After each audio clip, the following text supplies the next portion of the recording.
한 분야 최고의 스페셜리스트와 함께 심도 깊은 이야기를 나눕니다. 매주 수요일 저녁 8시에 인사드리고 있는 정진희 쇼, 우리 시대 최고의 스페셜리스트를 찾아서 코너입니다. 오늘도 함께 해주신 여러분들께 감사의 말씀을 드리고 또 교수님께도 감사의 말씀 드리면서 오늘 라이브 한번 시작해 보도록 하겠습니다. 오늘의 주제는요, 바로 허리 건강입니다. 우리가 100세 시대가 되었는데 이 허리를 평생 건강하게 쓰는 것만으로도 참 감사하고 축복이지 않나 이런 생각이 드는데요. 어떻게 하면 이 소중한 허리를 평생 건강하고 아프지 않게 사용할 수 있을지 그 방법에 대해서 이 분야의 대가를 모시고 이야기를 나누어 보도록 하겠습니다. 오늘 모실 스페셜리스트는요, 바로 세브란스병원 정형외과의 김학선 교수님입니다. 교수님 안녕하세요. 안녕하세요. 안녕하세요. 네, 교수님 예. 저희 비욘디 스튜디오에 처음 이렇게 예. 나와주셨는데요. 너무너무 감사드리고요. 아이고, 아주 굉장히 좋습니다. 저희가 유튜브 방송에 처음 나와보니까 너무 반갑고 또 새로운 경험을 하게 돼서 좋습니다. 제가 그동안 네. 지상파는 많이 다녔었는데요. 그러니까요. 이렇게 유튜브 방송도 아주 좋습니다. 워낙에 이렇게 명의로도 많이 소개가 되시고 다양한 매체에서 많이 소개가 되셨는데 유튜브는 또 조금 새롭기도 하고 예. 그렇죠. 저희 아무래도 예. 실시간 소통이다 보니까. 예. 그리고 인터랙티브 하다고 그래서 훨씬 더 좋은 것 같습니다. 유튜브는 말고 웨비어 미팅 같은 걸 해봤는데 그때 이제 질문이 바로 들어오니까 거기서 바로 보고 대답하고 있어서 그 지금까지는 일방하는 방송이었다면 서로 이제 커뮤니케이션하는 방송이기 때문에 훨씬 더 좋은 것 같습니다. 그렇군요. 오늘도 시작부터 많은 분들이 시청을 해주고 계신데요.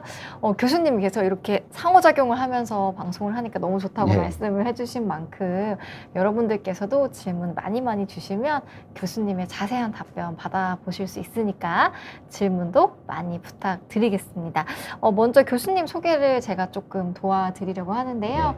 교수님께서는 2002년이지요. 우리나라 최초로 내시경으로 그 척추 측만증 수술을 시행하셨다고 그렇습니다. 들었습니다. 어떻게 내시경을 좀 우리나라에서 시작하게 되셨는지 이런 이유가 좀 궁금하네요. 제가 그 당시 2002년이니까요. 제가 지금이 24년이니까 제가 이제 60 좀 넘었으니까 한 40대 초에 그때 아주 굉장히 공부하고 여러 가지를 배울 때 외국 학회에서 보니까 어떤 분이 내시경을 하는데 굉장히 잘하시고 그러더라고요. 그래서 그걸 보고 야, 저런 방법이라면 우리나라에서 해도 좋겠다. 그래서 배워가지고 했습니다. 근데 그것도 그 당시 굉장히 이렇게 수술하다 보면 잘 안 되고 이런 게 있어서 여담이라면 오늘 밤에 미국으로 하는 비행기를 타고 그때 그분이 그 세크라멘토에 계신 분이 많이 하셨었는데 그분이 스케줄이 2개 잡혔다 그러면 세크라멘토에 날아가서 샌프란에 가서 세크라멘토를 한 2시간 정도 촬영하면 되거든요. 거기서 그날 8시부터 5시까지 같이 수술하고 그리고 나서 다시 돌아와서 샌프란에서 비행기를 타면 한 48시간에서 52시간이면 됐었습니다. 근데 그때는 그런 일들을 많이 하고 그랬었습니다. 근데 지금 생각하면 그때는 참 체력이 좋았던 것 같아요. 40대 초반에는. 야, 그러니까 이틀 48시간 안에 가서 수술을 하고 다시 한국에 돌아오셨다는 말씀이시죠? 그런 걸 몇 차례 했었습니다. 근데 지금 생각하면 그게 굉장히 즐겁고 그때는 힘들었지만 굉장히 좀 보람차고 이런 일이었습니다. 그래서 그 당시 이제 측만증을 내시경을 해서 흉터를 적게 하고 많이 했었는데 지금은 좀 덜 하는데 이게 하다 보니까 그 불류압이 생기는 분들이 좀 있어요. 근데 그렇게 생기면 또 그 다음 처치가 굉장히 어려워서 잘 된 분들은 굉장히 좋은데 일부 유압이 안 된 분들은 좀 어려움이 있어서 하다 중간에 그만두고 그 다음에 이제 뼈를 유압시키는 요새 그 단백질이 나와서 다시 하려고 그랬더니 또 뼈를 유압시키는 단백질은 소화한테는 사용 금지입니다. 아직까지. 네, 나이 그래서 제한이군요. 아직 지금 또 다시 하고 싶은데 그걸 좀 아직 제대로 시작 못 하고 있습니다. 잠시 쉬고 있습니다. 측만증 거기는. 그러니까 18세가 넘으면 할 수 있는데 실제 알다시피 측만증은 18세 넘어서 수술하는 경우가 많지 않거든요. 대부분 15세 정도에 수술해서 거기에 대한 좀 아쉬움이 있습니다. 나이를 고려해야 되는 부분이 있다 예, 보니까 예. 좀 제한점들이 있다는 말씀을 좀 주셨습니다. 그리고 교수님 이 밖에도요, 네. 그 난치성 예. 질환에 좀 관심이 예. 많으신 걸로 제가 알고 있습니다. 예. 이제 뭐 근육병이라든지 아니면 신경근 위축증 예. 환자에서 측만증 수술도 예. 우리나라에서 처음으로 시행하셨다고 들었는데요. 좀 난치성 예. 환자분들에게도 관심이 좀 각별했던 이유가 또 그때 궁금합니다. 제가 솔직히 말씀드려도 될까요? 네, 네, 솔직하게. 처음부터 이렇게 아주 난치병 환자한테 음. 관심이 많았던 건 아니고요. 이번에 그 강남 세브란스에 제가 오랫동안 근무했었는데 강성 교수가 난치병 환자 호흡 재활에 관해서 굉장히 관심이 많아요. 그래서 이제 난치병 환자 근육병이나 아니면 척추근 위축증 환자분들이 측만증이 심해져서 그것 때문에 숨 쉬는 게 굉장히 어려움이 많습니다. 그래서 그 강성원 교수가 호흡 재활을 하는데 하다 보니까 이 측만증이 해결이 안 되니까 호흡 재활이 잘 안 되잖아요. 그래서 제가 99년, 2000년에 미국에 연수가 있었는데 그때부터 저한테 이렇게 논문 같은 걸 보내면서 한국에 이런 환자들이 많은데 꼭 필요한 수술이 필요한 사람을 수술을 어렵고 위험하다고 아무도 안 해준다. 그러니까 너 간 김에 거기서 꼭 그걸 많이 배워와서 꼭 해달라. 그게 이 환자분들한테 도움이 된다고 저한테 계속 이야기를 해서 실은 제가 이제 그렇게 우리 강성 교수가 저보다 나이는 좀 많고 그런데 같은 학교 동기예요. 근데 야, 너 말이 맞다. 그래서 그때부터 시작하게 됐는데 하다 보니까 이게 제가 맨 처음 시작하고 여러 가지 정말 어려운 분들이 많고 그분들이 보람이 굉장히 많더라고요. 그 측만증 환자들을 수술한다고 그래서 호흡 자체 기능이 좋아지진 않았는데 그래도 콱 쭈그러진 게 펴지니까 소화도 잘 되고 숨 쉬는 것 자체는 편해져요, 굉장히. 네네. 근데 이제 그런 것들이 그러고 그다음에 걔들이 나중에 이제 그 상태에서 어느 정도 걷지는 못하는데 휠체어 타고 다니면서도 학업을 끝내고 나중에 학업을 끝내고 대학교 갔을 때도 기쁜데 걔들이 취업을 해가지고 선생님 나 취업했다고 왔을 때 이때 굉장히 좋았습니다. 그래서 이야. 아마 의리에서 처음 시작하기도 했고 제가 수술한 케이스가 지금 정확하지는 않은데 한 300분에서 500분 정도 네, 되는데 네, 네. 굉장히 많은 숫자입니다. 네. 그래서 요거 굉장히 많은 숫자를 했고 어떻게 보면 제가 지금은 이제 나이가 60이 좀 넘어서 제가 후배한테 이걸 좀 넘겨주고 있어요. 왜냐하면 이런 환자들을 오래 봐야 되기 때문에 제가 이제 5년 안에 정년을 하는데 그 환자들을 이렇게 다 케어를 못 하지 않습니까? 그래서 같이 하고 넘겨주고 있는 상황인데 그런 환자들을 오래 되니까 아주 보람도 차고 굉장히 많은 에피소드가 있었고 네. 있었습니다. 그래서 지금 생각하면 굉장히 보람차긴 한데 굉장히 힘도 들었습니다. 아니, 기억에 남으시는 환자분들이나 에피소드 같은 것들도 굉장히 좀 예. 많으실 것 예. 같다는 생각이 예. 듭니다. 예, 예. 근데 교수님 굉장히 동안이신 것 같아요. 아니, 그 60세가 넘으셨다고 예, 예. 말씀을 주셨는데요. 예. 제가 가까이서 뵈니까 피부도 굉장히 좋으시고 너무 감사합니다. 그런데 동안이셔가지고 예, 예. 아유, 다시 한번 깜짝 놀랐습니다. 많은 분들 벌써 인사 주시고 계신데요. TV에서 뵌 적이 있다고 예. 말씀 주신 분도 계시네요. 예, 맞습니다. 네, 그리고 질문을 주신 분도 있는데 저희가 질문은 이제 잘 모아놨다가 이제 이야기 나누면서 중간중간 또 전달드릴 예정이니까 잠시만 기다려주시면 감사드리겠습니다. 오늘의 주제가 이제 허리 건강이잖아요. 예. 우리가 허리에 대해서 좀 전반적으로 배워보면 좋을 것 예. 같아요, 교수님. 예.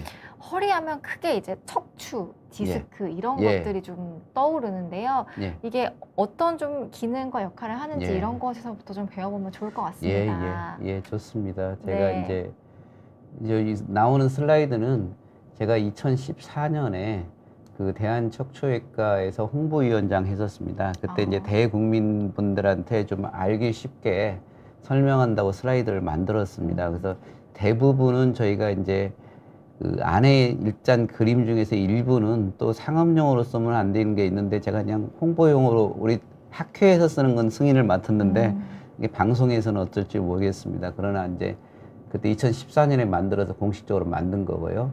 그때 이제 저희가 허리는 그 우리가 S라인이라고 있지 않습니까?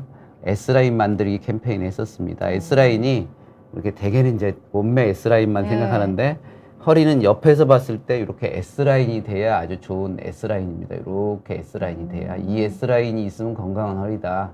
이렇게 말씀드리고 이제 허리는 이 중에서 빨간색이 허리 이렇게 아래 5마디가 허리입니다. 그리고 이제 우리가 모형으로 보면 이렇게 제가 모형으로 보면 네, 모형을 또 들고 와주셨네요. 이렇게 돼 있습니다. 네. 그래서 이렇게 돼 있고 여기 척추가 뼈가 있고 이게 척추체가 있고 뒤에도 이렇게 척추를 연결하는 관절이 있고요. 이 가운데 연결하는 디스크가 있습니다. 아주 크게만 보면 허리는 척추뼈와 디스크 그리고 그 안을 지나는 신경 이렇게 구조로 되어 있습니다. 근데 이제 요 척추뼈는 어떤 일을 하냐 그러면 우리 몸 전체를 지탱하는 거죠. 그래서 뭐 척추가 기본이다. 우리 몸의 중심이다. 네. 그런 게 여기 척추가 기둥을 하는 거고 그리고 그 무게들이 이렇게 쭉 내려와서 척추뼈를 통해서 오는데 그 중간에 디스크가 있습니다.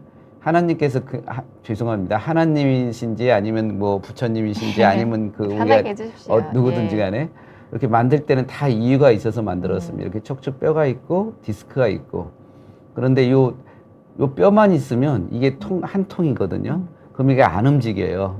그래서 디스크라고 해서 물렁물렁한 젤리 같은 걸로 돼 있어서 얘가 일반 관절같이 이렇게 90도 움직이지는 않지만 일부 한 2, 30도씩 약간씩 움직이게 돼 있어요. 유연성이 좀 있다는 거 디스크 때문에. 그래서 네. 이렇게 이런 것들이 한 20도 정도씩 움직이는 것들이 15도, 20도 움직이는 것들이 5마디가 되면 실제 90도, 100도가 되는 거죠. 그래서 유연성을 만들어주는 거. 또 이 쿠션 역할을 해서 위에서 쿠션이 왔을 때 이렇게 우리 압박이 심하지 않게 하는 거. 이런 역할을 할 거예요. 또 하나 우리 몸에서 중요한 구조가 어디입니까? 뇌라고 하죠, 일반적으로. 뇌는 어디 안에 들어가 있습니까? 머리 스컬이라고 하는 딱딱한 뼈 안에서 네. 보호하고 있잖아요. 우리 중요한 것은 우리가 보호하는 것 같지? 요 신경이라는 건 중요하기 때문에 우리가 뼈로 완전히 둘러싸여 있고 그 안에 신경이 지나가는 이런 신경을 보호하는 구조도 하고요. 이런 구조로 돼 있습니다.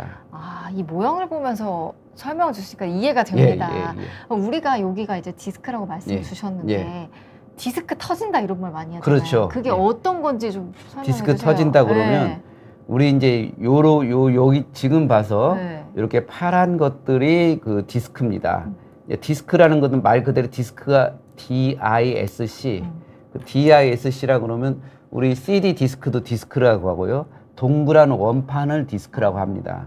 근데 이게 이제 반절만 나온 건데 이렇게 있으면 동그란 원판이잖아요.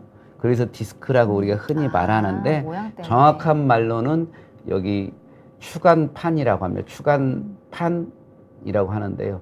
추간판. 근데 우리가 디스크라고 하는 것은 원래 그냥 디스크 자체를 우리의 병이라고는 할 수 없죠. 근데 디스크가 뒤나 앞으로 빠져가지고 신경을 눌러서 아프게 되는 경우가 디스크 탈출증인데 정확하게 이야기하면 디스크가 밖으로 빠진 경우가 우리가 병인데 그냥 통상적으로 그러면 디스크 탈출증을 디스크라고 합니다. 그러니까 이제 요 주위에 얘가 빠지면 근데 얘 구조상 이 앞에는 상당히 튼튼한 여기 아주 센 이렇게 인대로 붙여 있습니다. 요게 배 쪽이 요게 등 쪽인데요. 그 다음에 뒤쪽에 있는 인대가 약간 약합니다. 그래서 어떤 일이 있을 때 이게 압력이 갑자기 올라가거나 다쳤을 때 이게 디스크가 찢어지는 가능성이 뒤쪽이 좀 많습니다. 근데 뒤쪽에 이게 노란 게 뭡니까? 신경이죠. 네.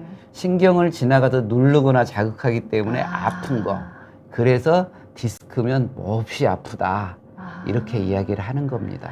그렇군요. 우리가 흔히 막 디스크 터진다 뭐 이런 얘기를 하는 게 이 젤리 같은 이것들 조금 탈출돼서 뭐 신경을 자극하는 거죠. 그런 통증이 생기는 거를 말한다. 그렇군요. 우리 이따가 이제 천천히 하나씩 질환을 좀 짚어보긴 할 텐데 크게 좀 개념을 짚어주셨습니다. 윤희님께서는요, 저희 미국에서 시청해주고 계신 너무 감사한 시청자분이신데 이 디스크 탈출로 고생을 해봤습니다. 다시는 겪고 싶지 않다고. 이 통증이 굉장한가 봐요. 예, 그렇습니다. 디스크가 처음에 요 뒤쪽에 이게 디스크를 쌀고 있는 섬유윤이라는 게 있습니다. 근데 요게 이렇게 터져서 밖으로 나올 때 여기에 아프게 하는 신경, 우리 뭐 알파5라고 해서 신경이 있어도 아픔을 많이 느끼는 신경이 있고요. 감각을 이상 느끼는 신경이 있고 여러 신경이 있는데 주로 여기에는 아픈 거를 느끼는 신경이 쭉 굉장히 많이 분포되어 있습니다. 그렇군요. 그래서 얘가 탁 터지면 이 신경을 굉장히 많이 자극하기 때문에 터지면 일단 여기가 아픈 것 때문에 허리가 굉장히 많이 아프고 그 다음에 시간이 지나면 여기 이 안에 있는 신경이 자극돼서 아프고 두 번째 그렇습니다. 아픈 정도가 아마 실제 터진 분들은 여성분들은 애 낳는 것보다 더 아프다 그렇게 합니다. 저는 아직 터져보지는 않았는데 네. 얼마 전에도 저희 장인 어른께서 나이가 90이 넘으셨는데 디스크가 여기에 조그만하게 터졌어요. 근데 너무 아프셔서 이 양반이 놀래가지고 꼼짝 못하고 이렇게 한 2, 3주 정도 계셨어요. 이게 자기가 90평생에 이렇게 아파본 적이 없다고 했었습니다. 디스크가 터진 와, 경우에는. 그렇군요. 특히 아까 뒤쪽이 약해서 예, 잘 쳐진다고 그렇죠, 말씀 주셨잖아요. 근데 예. 그쪽이 하필 그 통증을 느끼는 예. 신경들이 많아서. 예, 그렇습니다. 이야. 근데 통증을 느끼는 게 어떻게 보면 우리가 필요한 조력입니다. 왜냐하면 여담이지만 전번에 코로나 때문에 고생 많이 했잖아요. 근데 오미크론 나오기 전에 그때 코로나가 주로 폐 안을 우리가 침범했잖아요. 근데 폐 안에는 이게 아프게 하는 통증이 없어요. 그래서 얘가 상당히 나빠질 때까지 우리가 모르고 있다가 많이 나빠진 다음에 알게 돼서 위험한 경우가 있었거든요. 그래서 우리가 어느 정도 많이 아프지는 않지만 어느 정도 아픈 것은 이상이 있으니까 이렇게 조심해라 이런 거기 때문에 약간은 좋은데 이게 너무 많기 때문에 너무 많이 아파서 이것은 너무 많이 아파서 문제가 되는 거죠. 그렇군요. 어쨌든 뭐 이게 하나의 시그널이 예. 될 수도 있으니까 예. 좀 일단 허리가 아프다고 예. 하면은 좀 다양한 것들을 뭔가 의심해볼 생각해보고 필요는 뭔가 조심을 하고 뭔가 액션을 취해야 해라. 된다. 예. 그렇군요. 근데 그 방금도 말씀 주셨지만 허리 아픈 게 이제 굉장한 고통이다라고 네. 말씀 주시고 저도 주위에 이제 허리 아프신 어르신 분들이나 심지어 젊은 분들도 예. 허리 아프다는 분들 꽤 많거든요. 예. 근데 보면은 허리가 아픈 게 삶의 질이랑 엄청 밀접하게 연관이 그렇죠. 되어 있는 것 같더라고요. 예. 이렇게 우울감을 호소하시는 분들도 있고, 그래서 이게 허리가 좀 왜 아픈지 흔히 예. 요통이라고 표현을 하는데 이게 뭐 여러 가지 원인이 있겠지만 이게 예. 뭐 나이가 들면 어쩔 수 없이 이게 예. 좀 필연적인 건지 여러 가지 이유 한번 짚어주시면 좋을 예. 것 같아요. 제가 이제 음. 오늘 시간이 좀 있고 네. 그러니까 좀 이제 아주 막 어떻게 보면 시청률이나 아니면 뭐 이렇게 이런 것만 위해서 한다면 요 운동 하나, 이 약 하나, 이 수술 하나만 모든 게 다 해결됩니다. 이렇게 이야기해야 되는데 네네네. 실은 그렇게 이야기하면 안 맞죠. 대부분 우리가 일반적으로 어느 분이 전화 와서 땅 어디만 사면 당신 금방 대박 납니다. 주식 A 사면 금방 대박 납니다. 주식 작전하는 주식 아니고는 그렇게 사가지고 대박 나지 않습니까? 천천히 기다리고 우량주 사가지고 오래 기다리고 이래야 되는 것 같이 허리도 뭐 하나만 하면 낫습니다. 이렇게 하면 안 되고 여러 가지 허리에 대해서 좀 알아야 됩니다. 근데 중요한 말씀입니다. 허리가 네. 안 좋아지는 이유부터 알아야 되는데요. 허리가 안 좋아지는 이유가 제일 큰 것은 하나는 나이가 들어서 그럴 수 있습니다. 노화다. 미안하지만 네. 제가 이제 이렇게 말씀하시면 아주머님들이나 어머님들이나 저도 그러면 나 평생 이렇게 살아야 돼요. 지금 그렇지 않아도 나이 든 거 서러운데 자꾸 노화 하세요. 그렇지만 뭐 사실은 사실이거든요. 그러니까 우리가 이제 얼굴이 뭐 이렇게 어떤 사람이 주름살이 적으면 주름살이 있으면 로션 바르고 뭐 어떤 뭐 탄력 수술하고 이렇게 해서 하긴 하지만 젊었을 때 같이 이렇게 되지는 않잖아요. 우리 피디님 같이 젊은 피부는 안 되잖아요, 나이가. 그렇기 때문에 나이가 돼서 어느 정도 좀 약해지는 것은 그냥 우리가 인정하고 가야 되는 겁니다, 디폴트로. 그래서 나이가 들면 얘가 유연성이 없어지고 수분을 만들어주는 게 일어서 이 쿠션이 떨어지고 이게 좀 가라앉고 그래서 얘가 약해져서 어느 정도 아파진다. 이것은 좀 인정을 하고 가야 되는 겁니다. 이 말은 죄송하지만 이제 저 60 넘었고 이제 70대거나 80대고 이러신 분들 허리 젊었을 때는 하나도 안 아프다가 60, 70 봤을 때 조금 아프다. 가끔 아프다. 그리고 많이 아프다가 그 진통제 하나 정도 먹으면 살만하다. 그 정도 아픈 것은 실은 아주 비정상이 아니다. 그러니까 나이 들면서 조금 아픈 것은 우리 눈도 좋았다가 나이 들면서 조금 그럼요. 떨어지잖아요. 네네. 그런 것 같이 그게 정상적인 거니까 약간 아픈 것은 그냥 좀 인정하시고 사셔라. 받아들여야 된다. 이건 어쩔 수 죄송합니다. 없는 이건 거구나. 네. 그렇게 근데 이렇게 말씀하시면 섭섭해 하시는 분도 많은데 실제 그렇거든요. 그래서 약간 아픈 것은 그냥 받아들여라. 그리고 노화가 되고 퇴행성이 있으면 약간씩은 안 좋다. 요게 이제 하나 있고요. 두 번째부터는 우리가 이제 조절할 수 있는 겁니다. 네. 두 번째는 잘못된 자세와 습관. 이거 아주 중요합니다. 그래요. 왜냐하면 이 척추에 이렇게 아까 척추 뼈가 있고 디스크가 있다고 그러지 않았습니까? 근데 척추 뼈는 이게 큰 사고가 나서 부러지거나 아니면 골다공증이 돼서 뼈가 아주 없어지기 전까지는 어떤 문제가 생길 일이 별로 없어요. 근데 문제가 생기는 건 디스크거든요. 그 디스크가 왜 문제가 생기냐? 첫 번째 노화돼서도 그렇지만 두 번째 디스크에 과도한 압력을 주거나 오랫동안 심하게 눌리거나 아니면 순간적으로 과도한 압력을 주거나 또 디스크가 이렇게 피가 잘 안 가서 이 뼈에서 영양분을 이렇게 분사해서 이렇게 디스크 세포들이 먹고 살거든요.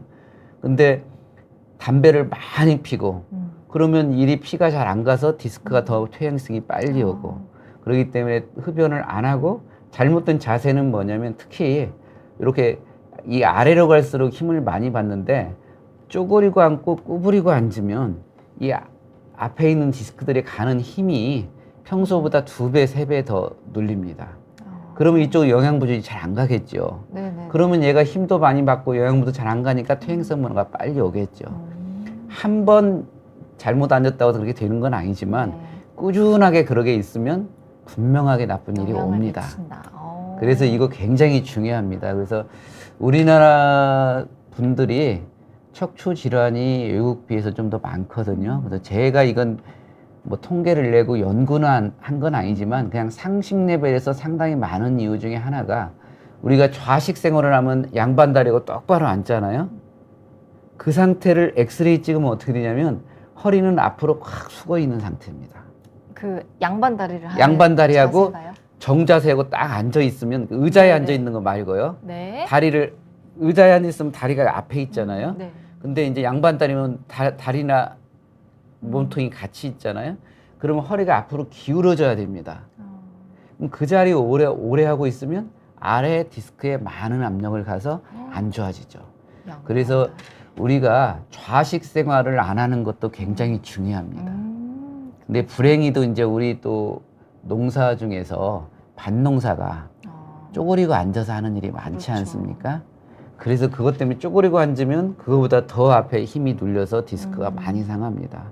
그래서 밭농사를 많이 하시는 어르신들 아래 허리가 괜찮지 않습니다. 대부분 안 좋습니다.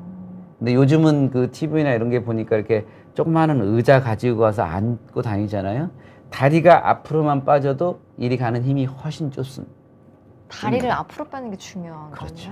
거군요. 그래서 이제 그 밭 맬 때도 그렇게 맨다면 훨씬 좋을 겁니다. 그래서 이런 것들은 우리가 고칠 수 있잖아요. 그렇죠. 노력해서 바꿀 수 있는 이게 좌식 생활을 덜 하고 네네. 그리고 그 어떤 쪼그리고 앉는 일을 하지 말고 그리고 무거운 물건 들 때 허리를 많이 굽히지 말고 이런 것들은 우리가 하면 되는 거지 않습니까? 그러니까 노화는 어떻게 할 수 없지만 이렇게 우리가 생활 습관 중에서 고치는 건 굉장히 중요합니다. 그리고 어떤 운동에서 낫는 것보다 훨씬 더 중요한 것은 안 상하게 하는 게 중요하죠. 그래서 제가 정말 이번 기회에 말씀드리면 쪼그리고 앉는 거, 쪼그리고 앉아서 물건 무거운 거 드는 거, 좌식 생활 안 하는 거 이것만 해도 우리나라의 그 허리 질환의 발생 비율을 5년 내지 10년은 늦출 수 있지 않을까 그렇습니다. 어차피 나이가 오래 가면 노화되는 건 할 수 없죠. 근데 5년 내지 10년만 더 늦춰도 좋은 거잖아요. 그럼요. 예, 그거 아주 중요합니다. 그리고 이제 세 번째는 근데 또 하나 그 저희 아들도 그렇고 우리 거기도 나는 그렇게 해도 안 아픈데 선생님 무슨 말이에요? 난 쪼그리고 있어도 안 아프고 정자리 해도 안 아픈데 네네네. 왜 그러면 선생님 말이 틀렸네요. 그렇죠?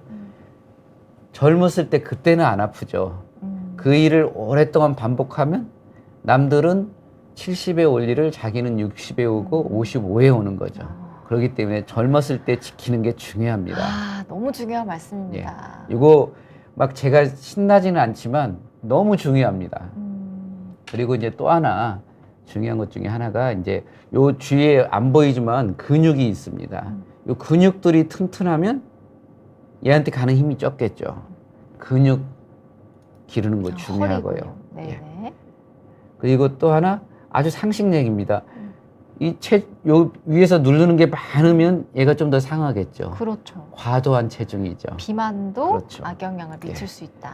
그 다음에는 이제 정신적인 요인도 있습니다. 스트레스 받고 그러면 피가 잘 안 가고 또 스트레스 받으면 중요한 것 중에 하나가 나는 아픈 게 객관적으로 따지면 1에서 10점까지 있으면 10점이 최고로 아프고 1점이 조금 아픈 거예요. 스트레스 심하고 우울하고 이럴 때는 실은 2점이나 3점이 아픈데 본인이 느끼기에는 6점, 7점, 8점이 아픈 거예요. 그러니까 적당한 운동과 이렇게 있는 거 이런 거 아주 중요하고요. 흡연은 내가 아까 말씀드렸고요. 그리고 이제 뭐 사고 같은 건 할 수 없고요. 마지막으로 제가 이제 거기 하면 어떤 분들은 운동을 조금만 해도 공도 잘 치고 뭐 골프도 잘하는 사람이 있고 뭐 축구도 조금 하고도 잘하는 사람이 있고요. 네, 어떤 네. 분들은 많이 해도 잘 못하는 분이 있지 않습니까? 이런 것 같이 요 디스크를 구분하는 성분이 유전적으로 좀 튼튼하게 만들어진 사람이 있고요. 좀 덜 튼튼하게 만들어진 사람이 있습니다. 튼튼하게 만들어지신 분은 아까 같은 일을 좀 해도 남보다 좀 더 오래 가고요. 그리고 조금 덜 튼튼하게 만들어진 분들은 아까 그런 행동을 하면 40이나 50에 굉장히 나쁜 허리가 되고요. 그래서 어떤 어르신들 80이나 90에 내가 허리가 좀 아프다고 해서 와서 MRI나 다른 거 해보면 거의 50도 안 된 허리 가신 분들 계세요. 이것은 제가 볼 때는 그런 분들은 유전적으로 굉장히 좋은 강한 디스크 세포를 가지고 태어나신 분도 있죠. 근데 이제 그런 분들은 운이 좋으신 거고 다 그런 분들만 바라면 안 되고 제가 이제 여기 한 것은 우리가 조절할 수 있는 거. 제일 좋은 게 중요한 게 좌식, 쭈그리고 앉는 거, 무거운 거 드는 거, 그리고 흡연. 이런 것들을 안 하셔가지고 최소한 우리가 지킬 걸 지키는 게 이게 허리 건강에 제일 중요하다고 생각합니다. 그렇군요. 타고난 부분도 물론 있겠고 노화에 의해서 우리가 막을 수 없는 부분도 있겠지만 확실히 우리가 좀 안 좋은 거를 그렇죠. 피하는 게 굉장히 중요하다는 말씀을 예. 주셨잖아요. 제가 이렇게 네. 말씀드리면 재미없지만 실제는 굉장히 중요합니다. 이거보다 더 중요한 게 없습니다. 나중에 이렇게 디스크나 이런 게 다 망가진 다음에 치료하는 건 여러 가지 방법이 있지만 그래도 제일 중요한 것은 얘를 건강하게 오래 쓰는 게 제일 그렇죠. 중요하지 않습니까? 네. 그러려고 그러면 좋은 자세 꼭 하십시오. 근데 사실 저도 그렇고 자세 굉장히 안 좋거든요. 예. 그래서 저는 이게 의자에 앉아서도 양반다리라고 있어요, 교수님. 이런 거 지금 당장 고치겠습니다. 안 하시는 게 좋습니다. 지금은 젊고 그러니까요. 건강하시니까 모르니까. 그래도 잘 모르죠. 근데 이제 가끔 그래요. 젊으신 분들. 아, 선생님, 나는 선생님이 하지 말라는 거 내가 1년 동안 했는데 저 괜찮아요. 물론 괜찮을 수는 있습니다. 그러나 그분이 60에 문제 생길 걸 계속 그렇게 하면 50에 문제 생깁니다. 그러니까요. 와. 일단은 최대한 우리가 늦춰야 되니까 같이 좀 노력해 예. 볼 수 있는 부분은 잘 예. 지켜주셨으면 좋겠습니다. 예. 다양한 원인들에 대해서 한번 네. 짚어주셨는데요. 그럼에도 불구하고 안타깝게도 허리 통증으로 고생하시는 분들 네. 정말 많잖아요. 예, 예. 네, 다양한 질환들이 좀 있을 것 같은데 네. 아까 그 추간판 탈출증 한번 짚어주셨고 예. 또 어떤 질환들 우리가 좀 알고 있으면 미리 도움이 될지 한번 네. 짚어주시면 감사하겠습니다. 네, 제가 잠깐 우리 슬라이드를 네, 가지고 슬라이드 한번 슬라이드 보여주시면. 중에서 제가 이제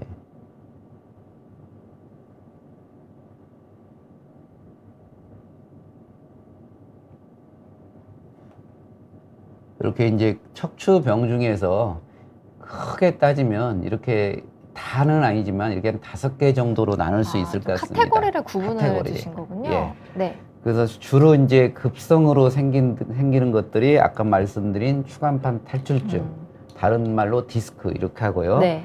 만성으로 생기는 게 만성 관절이 문제가 생기는 게 척추관 협착증. 협착증. 네. 그리고 이제 척추뼈가 앞으로 이렇게 어긋나 있는 거. 척추 전방 전이증이라고 합니다. 아마 어르신들 이런 말씀 많이 들었을 겁니다. 그 다음에 이제 이게 뼈가 휘는 거 옆으로 그게 측만증이고요. 그리고 이제 골다공증이 심해서 얘가 뼈 자체가 무너지는 거 골다공증. 다른 병들도 많이 있지만 척추에 관한 병들은 다 해서 요 5가지로 하면 한 90% 정도는 커버할 수 있지 않을까 그렇습니다. 그래서 이렇게 5가지가 있다고 생각하시고 그 중에서 이제 가장 흔하다 그럴까 아니면 젊은 분도 있을 수 있고 여러분도 있을 수 있는 게 뭐겠습니까? 급성 관절 질환. 젊은 사람들이 쓰는 게 추간판 탈출증, 소위 디스크라고 하는 겁니다. 이게 제일 흔한 거죠, 교수님? 더 흔하기는 척추관 협착증이 더 흔합니다. 그래요? 왜냐하면 척추관 협착증은 노화에서 시작된 거라고 봐야 되거든요. 근데 이제 저희가 계속 고령 사회로 가기 때문에 이제 나이가 들면 또 척추관이 디스크도 있지만 뒤에 관절도 있거든요. 관절이 이렇게 퇴행이 되면 커져요. 그러면 이 지나가는 관들이 이렇게 좁아져서 생기는 게 척추관 협착증이기 때문에 제일 빈도가 많기로 말하면 척추관 협착증이죠. 근데 저기 이제 대개는 한 50대 이내나 60까지는 잘 안 생기고요. 그때 생기는 분들은 선천적으로 척추관이 좁은 분들. 그런 분들은 아주 적습니다. 네. 그리고 이제 대부분은 나이가 있어서 하는 거. 아주 쉽게 설명하면 뒤에도 관절이 있기 때문에 우리 무릎 관절이 많이 안 좋은 무릎 관절이 커지고 무릎이 좀 붓잖아요. 그리고 저도 손이 수술 많이 하고 그래서 손이 좀 두껍잖아요. 우리 피디님보다 제가 좀 두껍습니다. 손 마디가 좀 크거든요. 이렇게. 예. 요 마디가 좀 크잖아요. 네. 이게 이제 퇴행성에 대해서 좀 커진 거예요. 근데 이제 관절이 있기 때문에 오래되면 얘가 커지니까 주위의 신경을 누르기 때문에 생기는 게 협착증. 이것은 어떻게 보면 퇴행성 관절염하고 같은 내용이기 때문에 퇴행성 관절염은 어떤 분들은 아까 굉장히 강한 분들이 안 오는 거고 대부분은 되게 조금씩 다 있잖아요. 무릎만 해도. 그렇죠, 그렇죠. 그거 같이 협착증은 나이가 많이 되면 정도 문제가 있지 누구든지 조금씩은 다 생깁니다. 그래서 제일 흔한 건 협착증. 그리고 젊은 사람들한테 많이 생기고 급성으로 생기는 것은 디스크. 이렇게 생각하면 됩니다. 그렇군요. 요 5가지 질환만 알아도 일단 허리에 우리가 생길 수 있는 병의 대부분은 좀 커버가 된다라는 말씀 주셨고 척추 측만증 그리고 골다공증성 골절 요거는 조금 용어를 보면 우리가 이해가 가기도 하는데 저거 척추 전방 전이증 요것도 한번 짚어주시면 좋겠습니다. 전방 전이증이라는 게 저희가 옛날에 이제 저희 나라가 옛날에 의학 용어를 만들 때 이제 한자로 만들어서 좀 어렵게 됐습니다. 전방이라는 게 앞에, 전방 주시할 때 전방입니다. 전자가 앞, 그 다음에 전위가 전 앞전자고 위가 이렇게 빠져나왔을 때 위입니다. 이게 앞으로 위치가 전위, 이동됐다. 이걸 전방 전위증이라고 합니다. 배 쪽에 있고, 요게 이제 제가 보면 이렇게 배 쪽이 등쪽인데 이 뼈가 앞으로, 전방으로 빠져나왔다. 이것을 전방 전이증이라 합니다. 이게 한자 말이라 좀 어렵습니다. 근데 이게 앞으로 이걸 좀 한글로 고치는 것도 필요한데 한글로 고치는 것도 그러다 보면 단어가 굉장히 길어지더라고요. 척추뼈 앞으로 미끄러짐. 그렇잖아요. 너무 문장 같기도 하고 약간 그래서 그냥 이렇게 그대로 씁니다. 그냥 척추 전방 전이증으로. 좀 바꾸기도 어려움이 있군요. 아니면 더 좋은 말을 시청자나 여러분께서 주시면 그 말을 우리가 앞으로 받아서 쓰겠습니다. 근데 아직까지 저희 생각에 이렇게 피터님 생각해 보세요. 뼈가 앞으로 빠져서 생긴 거예요. 척추뼈 앞으로 미끄러짐.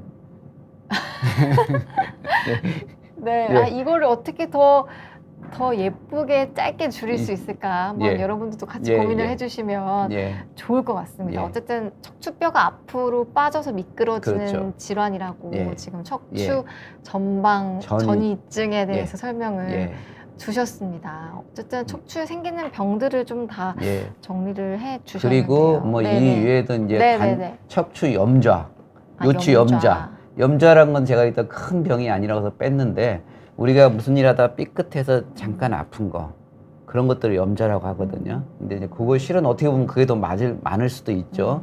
그거 있고 그다음에 이제 강직성 척추염 같은 것도 있는데 굉장히 드문 병입니다. 그 뼈가 전체로 굳고 이런 건데 그런 건 너무 많은 걸 하다 보면 오히려 전달이 안 될까 봐 아까 말한 대로 90% 95% 있는 병들만 가지고 이렇게 말씀드리겠습니다. 여기서 하나 빠졌다면 요추 염좌인데요. 네. 그건 염좌라는 것은 우리가 허리 삐었다 거 같은 거기 때문에 이 안에 특별한 이상이 없는데 인대나 이런 것들이 살짝 다쳐서 아픈 경우 그걸 요추 염좌라고 하면 되겠습니다. 염좌라는 단어도 예. 병원 가면 예. 한 번쯤 들어보셨을 그렇죠. 법한 그런 예. 단어잖아요. 그런 의미가 있다는 거 한번. 염좌는 일반적으로 짚어주셨습니다. 다른 검사 다 했는데 네네. 염좌라고 진단을 들으면 나는 큰일이 없구나 아. 이렇게 생각하셔도 됩니다. 대개는 엑스레이 찍고 MRI까지 찍었는데 네네. 다른 특별한 게 없으면 염좌입니다. 아. 그러면 염좌면 그러면 며칠 있으면 낫습니다. 기름 몇 주 가면 낫습니다. 어떻게 보면 뭐 큰 어떤 질환이나 예. 위험한 상황은 아니다. 그렇죠. 이렇게 예. 이해를 해 볼 수가 있겠네요, 교수님. 예. 질환들에 대해서 우리가 한번 짚어봤고요. 그리고 증상도 저는 궁금하더라고요. 이게 예. 은근히 허리만 아프다 이런 예. 분들도 계시지만 예. 뭐 방사통이 온다, 뭐 여러 가지 증상으로도 예. 많이 나타나는 것 같아서 예. 이 허리 질환이지만 좀 다양한 증상들 한번 그렇죠. 짚어주시면 좋겠습니다. 허리에서 나오는 증상은 크게 두 가지로 나눌 수 있습니다. 아주 크게. 하나는 이 디스크가 눌리거나 이 뼈가 눌리거나 뼈가 움직여서 아픈 거. 이것은 이 자체는 대부분 요통, 허리 근처가 아픈 걸로 나옵니다.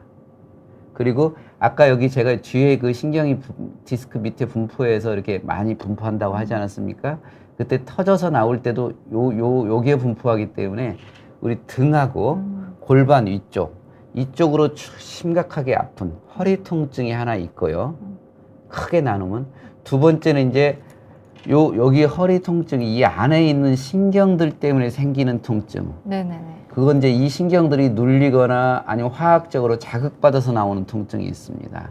그것을 신경통이라고 하죠. 신경 때문에 생기는 거. 네. 그래서 이제 요 신경들 중에서는 이게 아픈 날카로운 통증을 감각하는 신경이 자극을 받으면 요 라인을 따라서 그대로 방사 쭉 타고 내려가서 통증이 심하게 아픈 거, 방사통이 있을 수 있고요. 또 보시다 보면 이 신경이 가다가 중간에 좀 굵어지는 데가 있습니다. 이걸 결절이라고 하는데요.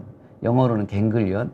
요런 쪽이 많이 눌리면 어떻게 되냐면 묵직하게 엉덩이 쪽이 굉장히 기분 나쁘게 묵직하게 아픕니다. 엉덩이가 아프다고요? 엉덩이하고 허벅지 뒤쪽으로 네네네. 묵직하게 굉장히 눌리면서 깊게 아픕니다. 이 통증은 아파보신 분은 알 텐데요. 아주 뭐 꼬집어서 아플 때는 우리가 날카롭게 아프지 않습니까? 네. 그렇게 아픈 건 차라리 약간 견딜 수 있는데 아주 묵직하게 깊게 아픈 것은 견디기가 힘듭니다. 저기 측만증, 그 협착증에 상당히 많이 있는데요. 그렇게 아픈 거, 그건 이제 결절. 연관통. 그래서 이것도 결국은 신경이 눌려서 아픈 거. 그 다음에 이제 요 신경들이 감각을 무디게 할 수도 있고요. 여러 가지 이렇게 증상이 이렇게 나눕니다. 아무튼 아실 것은 두 가지. 하나는 허리 근처가 날카롭게 아픈 거 하나, 그건 허리 요통으로 다 넣고요. 두 번째는 신경이 눌려서 아픈 거, 신경이 아픈 통증이 있고 감각 이상한 통증이 있고 그리고 그 결절이 눌려가지고 무겁고 둔하게 아픈 통증이 있고요. 그리고 이 전체가 눌리면 신경 마비도 생기겠죠. 근데 이제 다행이기도 하고 불행이기도 한 것은 허리 신경들은 이렇게 여러 가지로 나눠져 있어요. 제가 말을 잠깐 밖으로 바꿔서 미안한데 옛날에 뭐 형제들이 싸우니까 화살을 여러 개 놓고 꺾으라고 하니까 한쪽이 다는 안 꺾인 게 보이잖아요. 네네네. 여기 있는 신경들은 다 이미 이렇게 뿌리로 실같이 다 된 상태에서 내려가는 것이 모여 있는 거거든요. 그렇기 때문에 얘들이 한 번에 상하지는 않습니다. 그래서 마비가 일어나는 것은 굉장히 드물게 일어납니다. 대개는 아프고 부분 마비 정도 일으키고요. 근데 디스크가 정말 심하게 여기 있는 게 다 몽창 뒤로 빠져서 이걸 정말 심하게 누른다. 완전히 갑자기. 그러면 이제 마비가 생길 수 있겠죠. 그게 이제 드물게 생기는 마미 증후군이라고 합니다. 이것도 어려운데요. 말맞자에다가 꼬리 밑자입니다. 네네네. 그러니까 여기가 우리 말충 보면 말충이 이렇게 뒤에 꼬리가 이렇게 뒤에 생기잖아요. 여기는 신경도 실제 해부적으로 보면 그렇게 생겼습니다. 여기가 다 마비가 된 경우 그건 마미 증후군이라고 해서 대표적으로 대소변이 잘 안 됩니다. 아. 그런 경우는 실제 저도 제가 그 93년부터 했으니까 지금 31년째 하고 있잖아요, 선생님. 근데 저도 뭐 1년에 한 분 보기 힘든 정도니까 굉장히 드문 경우지만 네네. 그런 경우 있습니다. 그런 경우는 이제 다른 일이고요. 그다음에 이제 여러 가지 이런 것들이 있습니다. 마미 증후군은 아주 급한 일이고요. 마미가 다 안 들어도 그렇게 의심스러운 정도, 그런 정도는 상당히 있습니다. 증상이 이게 예. 허리의 질환이긴 한데 예. 굉장히 다양한 증상으로 예. 나타나네요. 너무 많이 말씀드려서 네. 저희가 또 혼동될까봐 다시 한번 정리하면 네. 허리 근처가 아픈 요통, 그 다음에 크게 말해서 신경이 눌리거나 신경이 자극받아 생기는 신경통, 신경통들은 아프기도 하고 저리기도 하고 땡기기도 하고 이렇게 아프다. 근데 대개는 먼저 디스크 같은 경우는 제가 이따 디스크를 설명 또 드릴 시간이 있죠. 디스크 때 다시 또 설명드리겠습니다. 아, 이렇게 네. 두 가지만 알고 계셔도 될 것 같습니다. 너무 많이 복잡하면 다 배우려다가 오히려 더 다 못 배우니까 그 정도만 알고 계셔도 될 것 같습니다. 그렇군요. 그래서 여러분들 혹시 교수님께서 말씀 주신 증상들이 있다면 이럴 때는 허리를 좀 의심해 볼 필요도 예. 있겠다. 이런 예. 걸 좀 잘 기억을 해 주시면 예. 좀 빠르게 진단이 예. 가능하니까 제가 예. 한번 이런 질문들도 예. 여쭤봤습니다. 그리고 이것도 좀 궁금합니다. 우리가 왜 내 허리가 지금 괜찮은 건가? 증상이 없으니까 건강한 건가? 하고 좀 궁금하신 분들이 있으실 예. 것 같아요. 그래서 내 허리의 건강을 좀 측정할 수 있는 그런 좀 간단한 테스트 같은 것도 있는지 좀 궁금하더라고요. 예, 간단한 테스트 여러 가지 있습니다. 그래요? 근데 이제 네네. 그렇지만 테스트가 아주 정확한 건 아니고요. 예. 아무튼 요즘은 뭐 기계가 발달해서 제일 좋은 것은 MRI가 정말 비싸긴 하지만 정말 정확히 나오기 때문에 제일 좋습니다. 근데 이제 1번은 근데 이제 그렇지 않고 실제 안 아픈 사람들은 굳이 MRI 네. 찍을 필요는 없습니다. 근데 이제 내가 혹시 건강하냐 볼 때 이제 첫 번째 유연하고, 아까 유연한 것은 디스크가 건강하면 유연할 게 아니겠습니까? 유연하고, 그리고 근육도 괜찮고 신경도 안 눌리면 건강한 거죠. 세 가지, 디스크도 괜찮고 뼈도 괜찮고 신경도 괜찮으면 괜찮은 거잖아요. 네. 먼저 이제 디스크가 건강한지를 보는 것은 그냥 우리가 앞에 숙여서 그 손끝 닿게 하지 않습니까? 이게 이제 나이가 든 사람은 잘 안 되지만 실제 나이가 든 사람은 디스크가 좀 퇴행이 돼서도 그렇고 이게 거의 자기 발끝에 닿는다. 그러면 유연한 거죠. 근데 그 정도 닿는데 통증이 없다. 그러면 비교적 내 허리는 유연하다. 디스크가 비교적 유연하게 있구나. 닿는지 손끝으로? 예, 손끝으로 닿는지. 네네네. 그거 뭐 이렇게 어렵지 않지 않습니까? 서서 그냥 이렇게 해보시면 저는 안 닿을까봐 제가 좀 걱정돼서 시범을 안 보이겠습니다. 저는 안 닿도록 제 60이니까 이해해 주시고. 한번 이거 보시면서 여러분들도 해보시면 좋겠네요. 두 번째는 우리가 흔히 말하는 프랭크 자세 있잖아요. 프랭크, 이게 손 이렇게 돼서 엎드리고 있는 거. 엎드려 뻗쳐하는 것처럼. 근데 이게 생각보다 이렇게 아주 쉽지는 않습니다. 한번 해보시면 알겠지만. 네네. 이걸 이제 했는데 난 30초도 못 있는다. 그러면 좀 근력이 좀 부족한 거죠, 일반적으로. 최소 30초는 좀 돼야겠네요. 있어야죠. 한 1분 이상 있을 수 있으면 나는 코어 근육이 비교적 괜찮다. 이렇게 할 수 있고요. 세 번째는 이제 똑바로 누워서 다리를 그대로 핀 채로, 핀 채로 무릎과 다 핀 채로 드는 겁니다. 이렇게. 다른 사람, 옆에 사람이 들어줄 수 있죠. 이렇게. 네네. 핀 채로. 근데 이게 한 70도까지 이렇게 올라오면 이게 누워서 다리를 당기면 이 근육이 요게 당기게 돼 있거든, 신경이. 여기 문제가 있는 사람이 애가 당기면 아파지겠죠. 그렇죠. 그래서 우리가 유발 검사니까 이게 이제 유발이 되면 뭔가 있는 거고 없으면 괜찮은 겁니다. 근데 이곳은 하나는 나이 50 전에서는 이게 상당히 유용한데 나이가 이제 50, 60 되면 이게 웬만큼 당겨도 우리가 아픈 것을 못 느끼는 상황이 되기 때문에 나이가 60 정도 되면 이렇게 된 사람도 뭐가 있을 수 있습니다. 근데 이제 나이 한 30, 40대는 요게서 괜찮으면 신경은 안 눌리는 거죠. 그러니까 누워서 예. 그 한쪽 다리를 똑바로 드는 게 펴고 천천히 들어 올리는 예, 천천히 들어 말씀이시죠? 올리는데 자기가 안 들고 옆에서 들어줘도 각도가 60도에서 70도까지 올라간다면 비교적 신경은 괜찮은 거다. 올라가는지 안 올라가는지가 중요한 그렇죠. 테스트가 예. 되겠네요. 이게 이름도 있다고요? 이게 SL, 스트레이트 레그 레이징, 이게 똑바로 다리를 올리는 검사. 뭐 직각 다리 검사 올리기. 근데 이제 이것도 직각 다리 올리기 검사 그러면 너무 길어서 그냥 SLR 그냥 약어를 합니다. 그래서 때로는 좀 영어가 예. 편할 때가 예. 있네요. 요거 한번 예. 보시면서 한번 예. 지금 예. 테스트 해보시면 예. 좋을 것 같다는 예. 생각이 듭니다. 그리고 또 하나 이제 어르신들한테 그 해보면 좋은 거에 이제 그 어르신들은 통증이 아주 천천히 오래 오고 네. 그리고 신경이 눌리는 것도 오랫동안 천천히 있기 때문에 당신도 잘 모르는 경우가 있어요. 근데 이제 당신이 힘이 없어서 잘 못 걷는지 아니면 그냥 단순히 노화 때문에 못 걷는지 이렇게 잘 못 걷는다는 것만 주소로 있는 경우도 있거든요. 네네. 근데 이제 실제 우리가 까치발하고 발 뒤꿈치로 걷기 이렇게 해보면 이게 발목을 위로 올리는 신경은 제5번 신경 얘가 담당하고요. 그리고 까치발하는 것은 제1번 척추신경 얘가 담당합니다. 근데 이 두 신경이 제일 많이 손상을 받는 위치예요. 왜냐하면 맨 아래에 있기 때문에 얘들이 제일 많이 이렇게 손상을 받는 거거든요. 그래서 이제 어르신들 집에 어르신들 모시고 계신 분들은 어르신들이 발 뒤꿈치로만 해서도 걸을 수 있는지 네. 아니면 까치발로 걸을 수 있는지 근데 이게 안 되신다 그러면 요 두 신경, 5번 요추나 1번 천추신경이 좀 약한 거죠.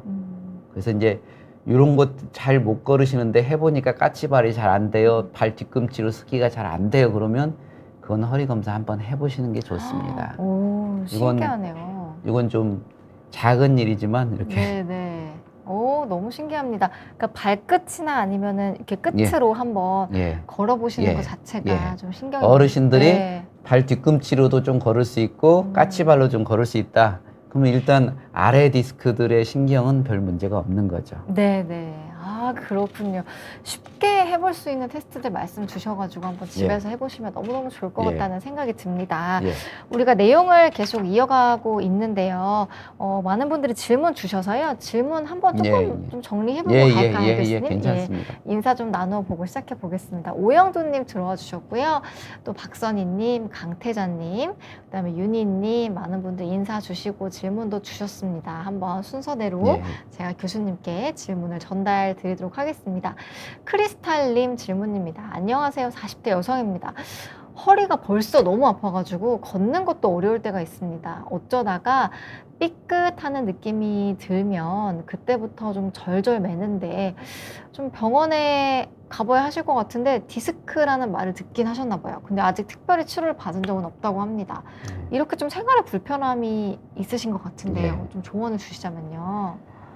제가 이제 병원에 가셨다고 하니까 디스크란 말을 들었다고 하니까 아마도 제 생각에는 MRI를 찍지 않았을까 합니다. 혹시 안 찍었다 그러면 그 MRI를 한번 찍어 보기를 권합니다. 왜냐하면 실제는 그 전에는 허리를 우리가 그냥 증상만 가지고 했지만 이게 안 움직이는 구조이기 때문에 MRI를 찍으면 너무 깨끗하게 잘 나옵니다. 그래서 이제 찍었는데 이 디스크나 이런 것들이 건강하다. 그러면 이건 운동 부족이나 자세입니다. 근데 이제 이런 것들이 건강하지 않다. 그러면 이제 그거에 대해서 맞게 해야 되는 거죠. 근데 제가 생각할 때는 40대시고 허리가 아프다고 하고 걸을 때가 아프다. 지금 그 허리 아픈 건 확실히 맞는데 걸을 때 아프신 게 저게 신경이 눌려서 아픈 건지 아니면 그냥 허리 자체가 아픈 건지 잘 말씀으로는 구분이 안 되는데 제가 생각할 때는 허리가 아픈 게 지금 위주라고 생각됩니다, 아마. 그렇다 그러면 제일 가능성이 많은 게 이 디스크가 건강하지 않은 거거든요.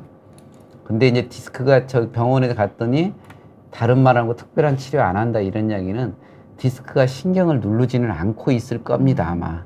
그렇기 때문에 병원에서 특별한 치료 안 하는데, 그러면 이제 디스크가 좀 안 좋은 정도로 쿠션이 안 좋고 얘가 좀 기계가 좀 이런 식으로 움직일 때 소리가 난다는 이야기인데, 네. 그러면 어떻게 해야 되겠습니까? 제일 중요한 게 40대시니까 일을 하시는지 뭐 하시는지는 모르겠는데, 아마 당신께서 어떤 일을 하다 보면 내가 허리 아픈 게 자꾸 발생한다는 걸 아실 수 있습니다. 제일 중요한 게 그 행동을 안 하는 겁니다. 아, 1번. 신호가 오는 행동을 피하는. 아실 겁니다. 아마 내가 어떤 분들은 내가 클라이언트를 만나서 할 수 없이 거기가 없는 일식집에 가서 일식하고 술을 먹고 났더니 아프다든지 뭔가 그런 자세적인 게 있습니다. 그래서 그거 안 하시는 게 1번이고요. 두 번째는 제가 이제 MRI 찍었는데 신경은 안 눌리고 디스크만 건강하지 않다는 가정 하에서 말씀드립니다. 두 번째는 분명히 그러면 근력이 좀 부족할 겁니다. 아까 근육도 예. 중요하다고 말씀 주셨잖아요. 그래서 현재로서는 이 근력을 강화해야 되는데 근력 강화라는 게 하루아침에 되는 게 절대 아닙니다. 하나만 해서도 안 되고요. 그러면 본인 중에서 근력 중에서 예를 들어서 어떤 분은 윗몸밀기가 근력 강화되니까 좋다 이렇게 하시는데 그러다 보면 이게 너무 디스크에 순간적으로 압력이 많이 가서 오히려 더 아파질 수도 있어요. 근육이 약한 경우에는 요 디스크에는 힘이 조금 가면서 주위의 근력에 강화되는 운동을 1차적으로 시작하고 그게 어느 정도 익숙해지면 점차 강화시켜서 가는 거고요. 그래서 예를 들어서 제 개인 생각에서는 맨손 스쿼트라든지 네. 뭐 이렇게 데드리프팅 이런 거 하면 허리에 있는 코어 근육이 굉장히 좋습니다. 근데 그러나 데드리프팅은 그 디스크에도 압력을 주기 때문에 오히려 더 아파질 수 있거든요. 아, 데드리프트 같은 거. 네네네. 그래서 이걸 실제 MRI를 보면서 이분에 대한 운동에 대해서 처방하고 관리를 하고 이래야 되는데 실제 제가 그렇게 못하고 이렇다는 가정 하에서 제일 손쉽게 할 수 있는 게 맨손 그 스쿼팅이라든지 아니면 수영 중에서 자유형, 배영 정도를 열심히 해서서 이 코어 근육을 좀 기른다 그러면 좀 나을 겁니다. 이게 어느 정도 길러지면 그 다음에 좀 강한 뭐 레그 프레스든지 아니면 이렇게 윗몸 약간 스쿼트 이런 걸로 좀 더 세게 단계를 올려가서 하시는 게 제가 생각할 때는 방법일 겁니다. 그렇군요. 예. 허리 안 좋아서 괜히 운동 무리하게 하시다가 그렇다 오히려 더 안 좀- 좋으신 분들 많아요. 그리고 제가 이제 요즘 PT 많이 하시잖아요. 네. PT 하시는 거 꼭 필요하고 꼭 좋습니다. 근데 이제 하나 PT 하시는 분들 대개 보면 어떻습니까? PT 강사 선생님들 엄청 많. 젊고 네. 건강하시고 근육도 일단 근육도 좋으시고 많으시고. 그렇잖아요. 그러니까 그 선생님들은 자기 나름대로 최고로 약하게 하세요. 근데 이렇게 아프신 환자분한테는 그럼에도 불구하고 셉니다. 그러니까 공감합니다. 요 네. 조절을 잘 해야 됩니다. 그래서 요게 바로 운동 치료고 그런데 원래는 이렇게 치료까지 하면 제일 잘 치료하는 건데 그러려면 저도 많은 시간이 필요하고 이렇게 해서 우리나라 진료가 아직 그렇게 예방적인 운동 치료까지는 잘 못하는 게 좀 한계는 있습니다. 그러니까 이렇게 말씀으로 하면서 이걸 가지고 서로 좀 응용하는 걸로 좀 이건 대해야 될 것 같습니다. 네. 어떤 한 분을 해서 찍고 이 운동 하시고 이 운동 셉니다. 이렇게까지 하면 제일 좋지만 실제 병원 가서 5분 진료하는데 그 시간에 다 그거 할 수 없지 않습니까? 네. 맞습니다. 일단은 좀 근육을 좀 먼저 근육 키우는. 하는데 그냥 제가 지금 말씀드린다면 네. 맨손 스쿼팅 정도 그 다음에 자유형, 배영 정도 그런 정도 말씀드립니다. 네. 그리고 하이에나님 질문 한번 받아보겠습니다. 4번, 5번 디스크 예.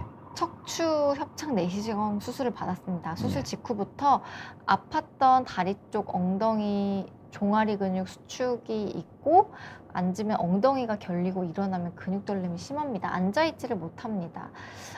수술한 지 1년 9개월 정도 되셨고 그 MRI 촬영에서는 신경 눌림은 없다고 하는데 증상이 조금 예. 있으신 것 같습니다. 이런 분들 흔히 많습니다. 이제 이분 지금 맨 마지막에 저림 당김은 없습니다 이렇게 있지 않습니까? 네네. 근데 이제 그 4번, 5번 디스크 협착이 있어서 내시경 수술을 받았을 때 저림 당금이 그때 있었을 겁니다 아마. 아, 네. 그래서 이제 받았는데 우리가 디스크를 내시경으로 수술하든 뭘로 수술하든 간에 디스크를 수술하는 게 완치가 아닌 것은 우리가 이해를 해야 됩니다. 아, 예. 그러니까 요 디스크가 원래 여기 있어야 되는 구조입니다. 있어서 우리 몸에 쿠션 역할을 해주고 이래야 되는데 얘가 튀어나와서 얘 신경을 눌러서 신경을 괴롭히니까 나와 있는 얘 디스크 이만큼 잘라줘서 얘 괴롭히지 말라고 해주는 거거든요. 그러면 요 허리 자체로 따지면 디스크가 일부라도 5%라도 10%라도 밖으로 나가서 자기 자리를 벗어나서 없어진 거잖아요. 네. 얘 기능으로 따지면 약해졌죠. 자동차 타이어로 따지면 다는 아니지만 일부 바람이 약간 빠졌죠. 예. 그렇기 때문에 운행하다 보면 아. 약간의 그 승차감이 떨어지는 거. 그게 소위 말해서 허리가 좀 불편한 겁니다. 그래서 이제 허리를 디스크를 수술하고 나면 안 했을 때보다는 허리가 좀 약한 겁니다. 그래서 이 허리가 약간의 불편성이 있는 것은 그냥 할 수 없습니다. 그래서 그건 수술해서가 아니고 튀어나왔을 때 당시부터 이미 일부가 로싱이 된 거기 때문에 그건 할 수 없고요. 네. 그건 죄송하지만 이제 근육 강화하고 이래서 그걸 이겨내가 나가야 되는 거고요. 두 번째, 이분은 이제 근육 떨림이 있다고 하면 그 당시에 제가 생각할 때 그 4번, 5번이면 4번 아까 말한 이게 뒤꿈치로 쓰는 거 예. 이런 힘들이 조금 해보시면 약간 약할 수도 있습니다 현재. 네. 근데 이 근육이 그 전에 눌려서 약간 약해진 겁니다. 근데 근육이 아직 다 안 돌아왔습니다. 근육이 많이는 아니고 실제 근육 떨림이 심하고 이렇다는 것은 좀 더 심하면 그 다음에 요 근육이 쥐가 나거든요. 쥐가 나는 것은 근육이 약하다는 이야기입니다. 그래서 근육을 강화시켜주는 게 필요한데 이렇게 근육을 아주 무리가 강화시켜주는데 약하기 때문에 너무 무리하면 더 아프거든요. 그래서 천천히 시켜주고 그리고 또 하나는 전기 자극으로 그 근육만 좀 더 이렇게 자극시켜주기도 하고 이런 방법도로 하는 겁니다.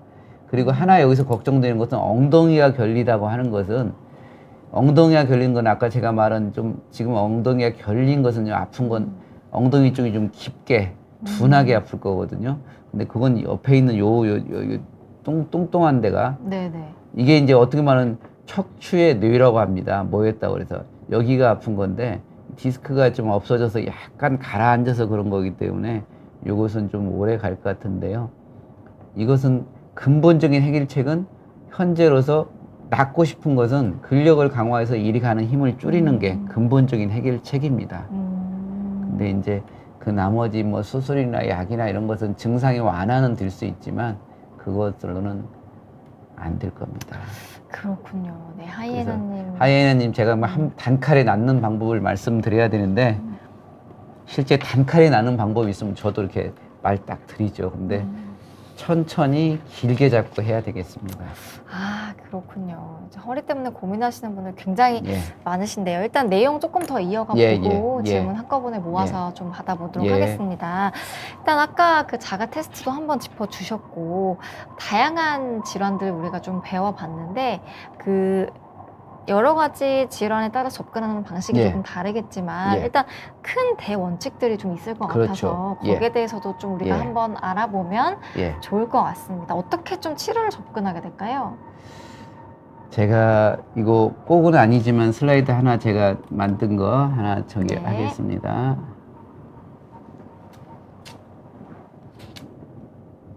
아까 제가 그냥 이렇게 요 슬라이드 나온 김에 설명드리면 방사통이란 네네네. 것은 이렇게 쭉 선같이 따라 내려가면서 아픈 걸 방사통이라고 합니다.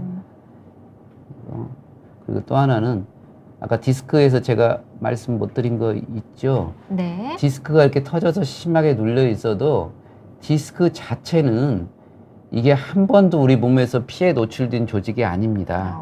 그래서 우리가 처음으로 피해 노출이 되면 우리 몸에서 얘가 이물질이라고 생각할 수 있거든요. 네. 그래서 우리 스스로 이물질을 우리가 분해해서 없애는 자정 능력이 있어요. 그 자정 능력이 센 분들은 이렇게 한 서너 달 있으면 터진 디스크를 완전히 흡수해서 없애는 경우가 있습니다. 아니 튀어나왔는데 다시 평평해 보이네요. 예. 사진을 보면. 어떤 분들은 이걸 다시 들어갔다 그러는데 절대 들어가지는 않습니다. 미안하죠. 왜냐하면 여기가 이렇게 압력이 높은 데서 높은 데를 삐집고 안으로 들어가지는 않습니다. 예. 근데 이렇게 튀어나온 디스크가 우리 몸에서 한 번도 노출되지 않은 조직이기 때문에 실제 시간이 지나가면서 흡수되는 게 특히 젊은 사람 경우 많습니다. 그래서 젊은 사람 경우는 완전히 터진 경우에 최소한 한 달 이상은 기다려 보면 좋습니다. 그러면 제 생각에 완전히 터진 경우는 3달, 4달 사이에 적어도 3분의 1에서는 흡수가 됩니다. 특히 젊은 사람 디스크는 서두르지 말고 좀 견뎌보면 좋은 일이 있을 겁니다. 이건 지나가다 제가 그냥 말씀드리는 거고요. 네. 그 다음에 이제 제가 치료 중에서 제가 이렇게 요거 이제 원래는 협착증 치료인데요. 네. 이건 이제 그냥 일반적인 척추 질환 치료에도 맞을 수 있습니다. 우리 척추 질환층에서는 크게 따지면 비수술, 수술 이렇게 나누잖아요.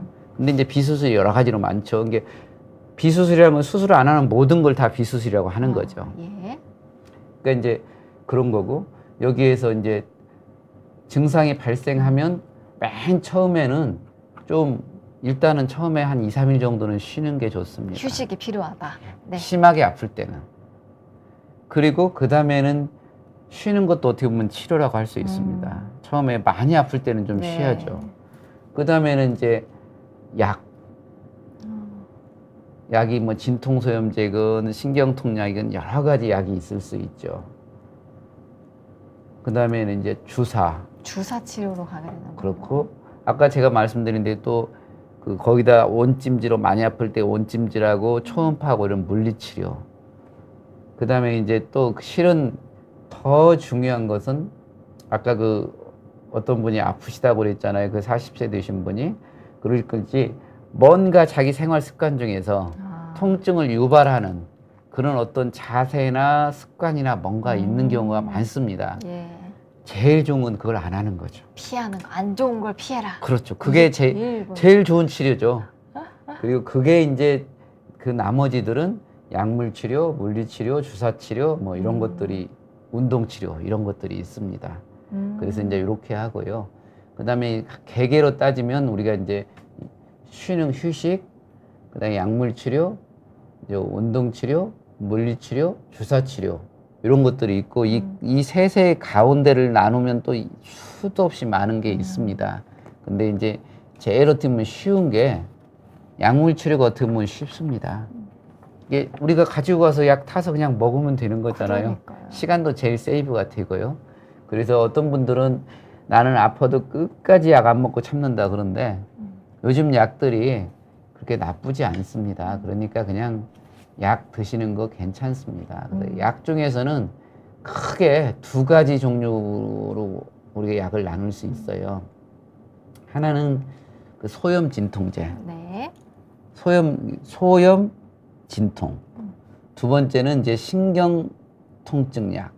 2가지가 있는데 우리 약을 알 때는 약이 이제 굉장히 중요한 게 소염 진통제는 대개는 속을 조금 쓰리게 할 수도 있고 콩팥 기능을 약간 약하게 할 수 있습니다. 근데 한두 번 먹어서는 괜찮습니다. 그러니까 처음에 뭐 이게 나쁘다고 해서 같이 위보자고 먹으면 뭐 2, 3일, 일주일 정도에서 그런 일은 절대 안 생깁니다. 처음에 조금 드셔도 되고요. 두 번째는 이제 어떤 분들은 우리가 정형외과 약, 신경외과 약 먹으면 약이 독해서 속이 미식거리고 토해요. 약이 너무나 독해서 속이 막 그래요 그러잖아요. 그런 약들이 제게 이제 신경통을 줄이기 위해서 먹는 약들입니다. 신경통에는 잘 듣는데 네. 저 약들이 이제 전정기관을 자극해서 속이 미식거리고 토하는 사람이 있습니다. 근데 이제 다는 아니고 그런 분도 있고 전혀 그렇지 않은 분도 있습니다. 그래서 약을 조금 드셔보시고 내가 부작용이 없이 이 약의 진통효과는 좋다. 그러면 좀 드시는 것도 절대 나쁘지 않습니다. 대신에 아까 말씀드린 대로 위장 보호하고 그리고 콩팥이 오래 쓰면 나빠질 수 있으니까 혹시 이제 신체 검사 1년에 한 번씩 다 하잖아요. 그때 콩팥 기능에 이상이 있다는 분은 빼고 아닌 분들은 이거 그렇게 부담이 이렇게 막 나는 죽어도 약을 안 먹을래요. 그럴 필요는 없습니다. 이게 무슨 아주 나쁜 약들은 아니고요.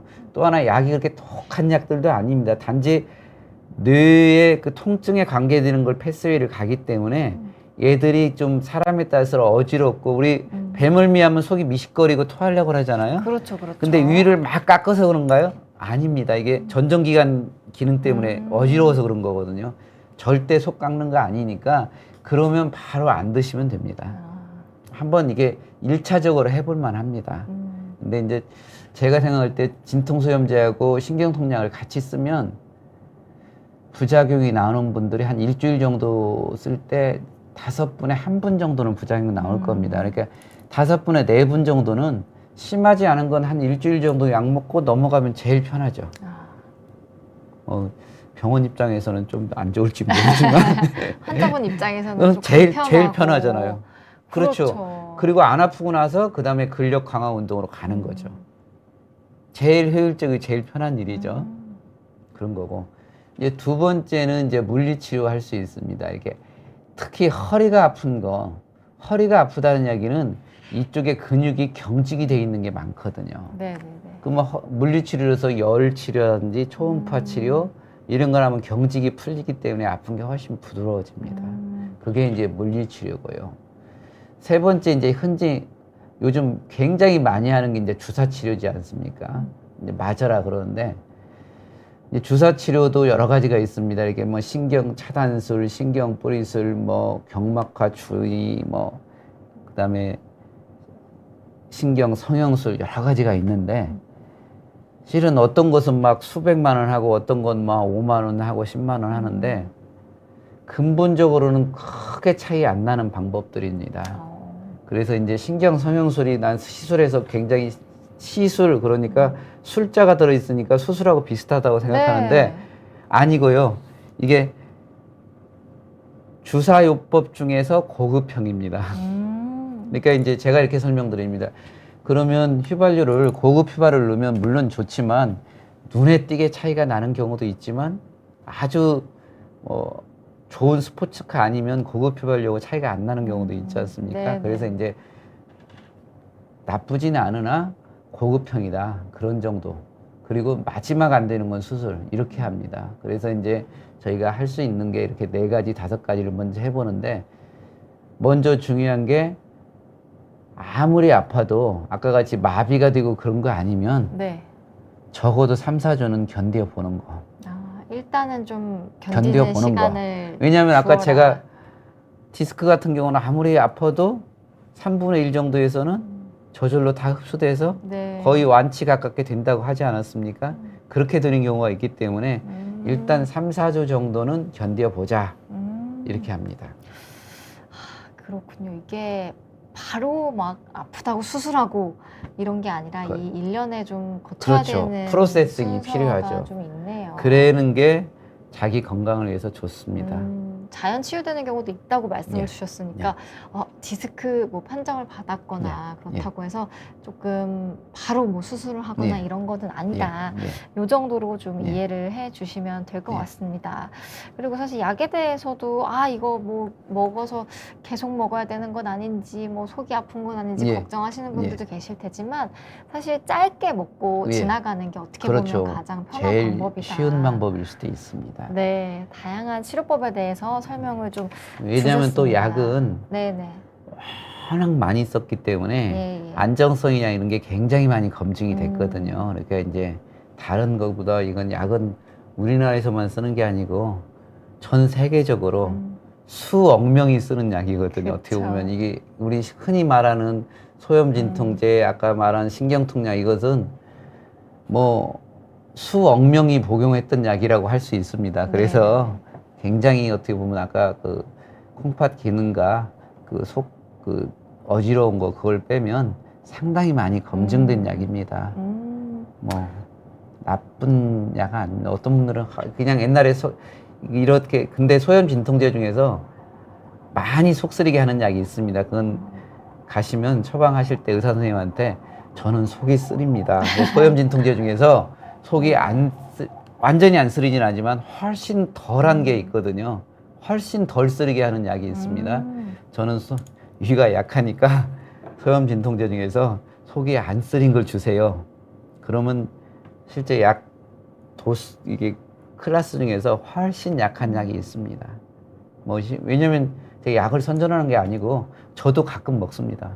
네. 뭐 제가 안 먹으면서 말하면 안 되잖아요. 그래. 저희 집 사람도 잘 먹습니다. 예. 어쨌든 뭐 약도 다양한 종류가 네. 있으니까요. 뭐 여러 가지 좀 옵션이 있다. 이 정도로 이해를 해 주시면 될 것 같습니다.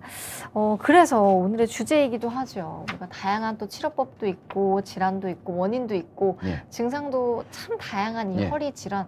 그래도 우리가 최대한 좀 오랫동안 건강하게 쓰는 게 가장 중요하다라는 예. 말씀을 해 주셨잖아요. 예, 그렇습니다. 그래서 조금 몇 가지 짚어주시긴 했습니다만 그래도 조금 정리를 해서 네. 이제 딱 원칙들을 좀 정리해 주시면 좋을 것 같아요. 꼭 해야 되는 것 그리고 꼭 요거는 뭐 하지 말아야 하는 것 이런 거 몇 가지만 조금 짚어주시면 좋을 것 같습니다. 제가 이제 아까도 이미 뭐 어떻게 노출을 했는데 네. 제가 꼭 하지 말아야 될 거. 네. 우리나라에서는 저는 좌식 생활을 없앴으면 좋겠습니다. 이거는 진짜 안 좋다. 예. 제가 한 10몇 년 전에 그냥 공중파 방송에 많이 나갈 때 제가 한 번은 거기에 됐습니다.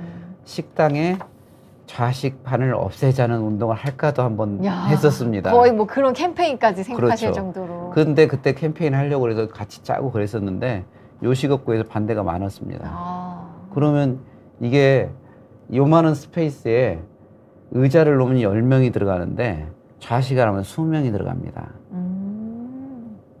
이게 굉장히 안 좋은 일이죠. 그랬는데 요즘 다녀보니까 제가 캠페인 하면서 대부분 다 입식으로 바뀌었습니다. 이제 왜 그랬나 제가 그런 일도 하려고 했다가 안 했기 때문에 물어보잖아요. 손님들이 허리 아프다고 싫어한대요. 좌식을 그대로 놔두면 손님들이 잘 안 오신대요, 이제. 그러니까 좌식 피하는 거 네. 간단하지만 좋습니다. 아주 그리고 강조를 해주셨습니다. 시골에 계신 어르신들 꼭 어르신한테 효도하는 길 침대에 놔드리는 거. 아주 바닥에서 자는 거 안 예, 좋다는 간단하나. 근데 그 양반들은 오랫동안 있었기 때문에 이상하다고 하세요. 그러나 그렇게 하십시오. 예. 그 다음에 두 번째는 그 무거운 물건을 들 때 이렇게 무릎까지 해서 몸에 붙여서 드는 거.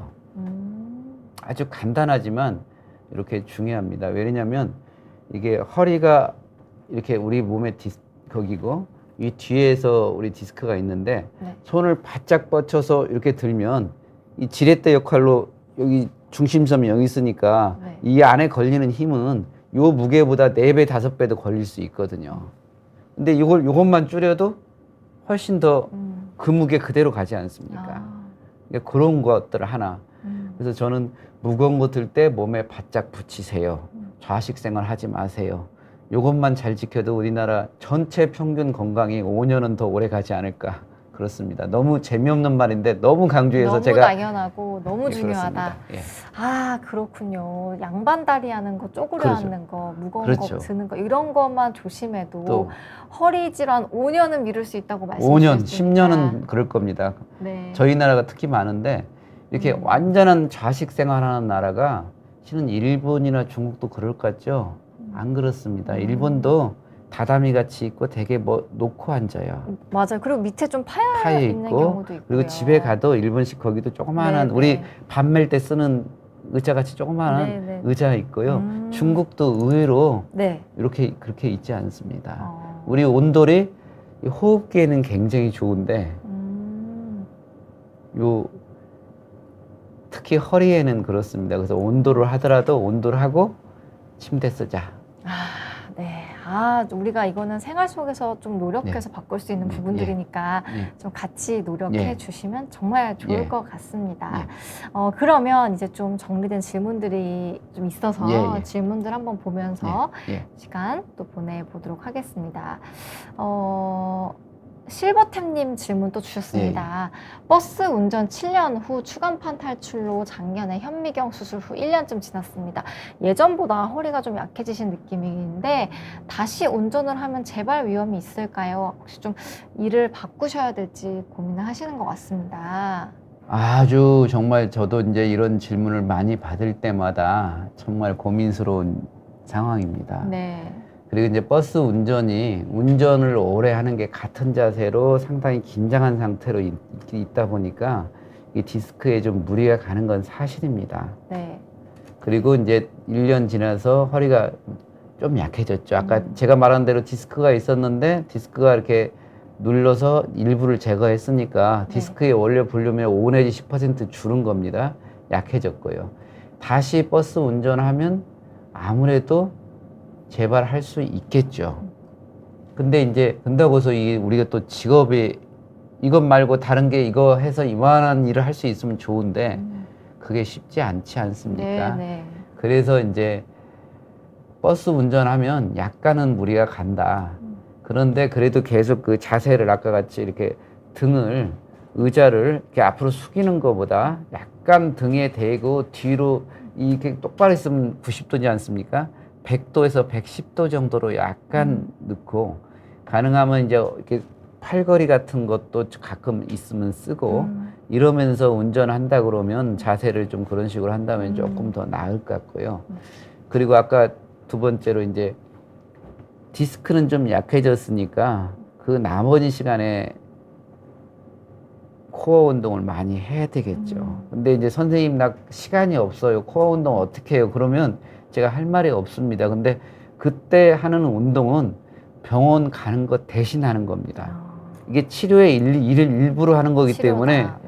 이게 뭐 시간이 없어요. 그러시면 안 되는 거죠. 다른 거보다 만약 운전을 내가 하고 싶다 그러면 운전하는 게 1순위, 그 다음에 허리를 강화시키는 게 2순위죠. 네. 거의 같은 강도로. 그러니까 아까 그 맨손 스쿼팅부터 시작해서 허벅지, 엉덩이, 허리 근력을 강화를 충분히 하면 이리 가는 힘이 좀 더 줄어들겠잖아요. 그런 식으로서 하는 게 좋습니다. 근데 이제 제가 이건 MRI를 직접 보고 그래도 MRI가 전반적으로 건강한데 디스크가 좀 터져서 그것 때문에 수술한 경우라 그러면 조심해서 아까 이런 식으로 하고 하세요. 그러고 근데 이제 도저히 안 되시는 이 상황을 보면 도저히 안 될 것 같은 분도 있으시면 제가 그게 말씀드리고 그래도 버스 운전은 다른 예를 들어서 땅 파는 포크레인이나 이런 네. 것보다 훨씬 더 낫습니다. 아, 그렇군요. 포크레인은 이게 덜덜 이렇게 묵직한 반복되는 그런 정도 진동이 허리에 제일 나쁘거든요. 아, 그래요.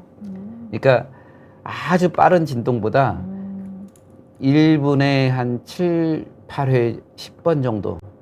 이게 포크레인 이게 찍는 게 그 정도 됩니다. 아, 예. 5회 1분에 RPM이 10 정도. 아, 그런 진동이 오히려 더 안 좋거든요. 근데 그렇군요. 그런 포크레인 운전하시고 이러신 분들이 있으면 더 어려운데 제 개인적으로 생각으로는 버스는 생활에 그래도 버스가 굉장히 좀 어떻게 보면 전문이지 않습니까? 대형차 네. 운전이니까. 네네.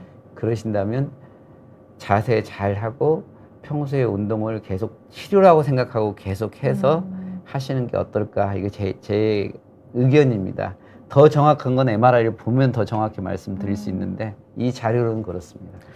아, 그렇군요. 일단 허리를 좀 강화하는 방법으로 좀 네. 설명을 좀 주셨습니다. 또 계속해서 질문 보겠습니다. 아오리님이고요. 30대 중반 남성분이시네요. 나이가 굉장히 젊으신데 잘못된 자세, 역시 이 자세가 네. 굉장히 중요한 것 같습니다. 요추 염좌가 발생하였습니다. 지금은 많이 호전이 되었는데요. 양말을 신을 때처럼 완전히 굽히는 동작에서 이제 등 허리 부위에 뻣뻣함이 아직도 남아 있습니다. 그리고 척추 주변 근육 부위에 묵직한 통증이 간헐적으로 발생합니다. 시간이 지나면 요거 좀 괜찮아질까요? 이런 고민을 주셨습니다. 지금 아우리님은 실제 아까 그 다른 여러 가지 들어봐서 알겠지만 네네. 다른 분에 비하면 약간 행복한 고민이시죠? 아, 염좌. 네. 염자. 그러니까 아까 지금 다른 분들에 비하면 이 정도면 예. 거기 하시고 여기 이건 무조건 제 볼 때는 제 개인 생각으로는 호전될 겁니다. 근데 이제 호전을 좀 더 빨리 되게 하려면 그 부위의 찜질이라든지 아까 뭐 초음파나 이런 거 하시면 좀 더 빨리 되겠죠. 근데 더 잘못된 자세를 더 추가하지만 않는다면 이건 무조건 호전되는 거죠. 아, 근데 찜질할 때요, 교수님. 허리 아플 때 냉찜질이 좋아요? 온찜질이 좋아요? 처음 할 때는 냉찜질, 48시간 이후에는 온찜질. 아, 그렇군요. 요것도 한번 찜질도 잘 이용을 해보시면 좋겠습니다. 또 가을 하늘님께서도요. 저는 허리 디스크하고 협착증인 것 같아요. 방사통에 발가락까지 저려서 이제 통증 주사를 6번이나 맞았는데도 지금도 방사통이 좀 심합니다. 그런데 통증 주사를 많이 맞아도 괜찮은 건가요? 라는 질문 주셨습니다.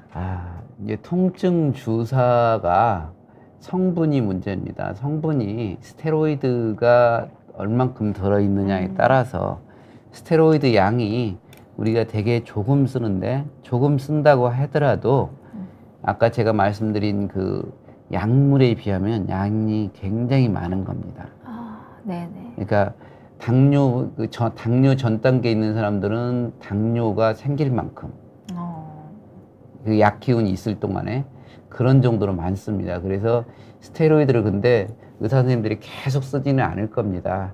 그래서 스테로이드가 없는 거라면 뭐 6번 맞아도 괜찮죠. 근데 스테로이드가 있는 거라면 적어도 한 몇 달 간격은 두는 게 좋습니다. 그래서 그건 주사 놓으시는 선생님한테 여쭤봐서 스테로이드가 들어가 있습니까? 그러고 뭐 여쭤보고 들어가 있다고 하면 6번 좀 많습니다.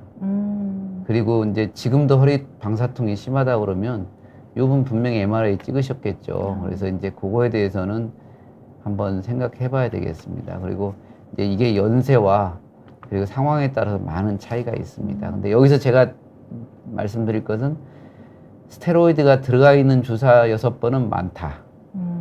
제가 그래서 333이라고 옛날에 그 방송에서 그랬었는데요. 3주는 기다려봐라. 3주는 기다려라. 아까 그렇게 많이 아플 예. 때. 그 수술을 결정할 때는 한 3인의 의견은 그리고 주사는 3번 정도까지는 맞아봐라.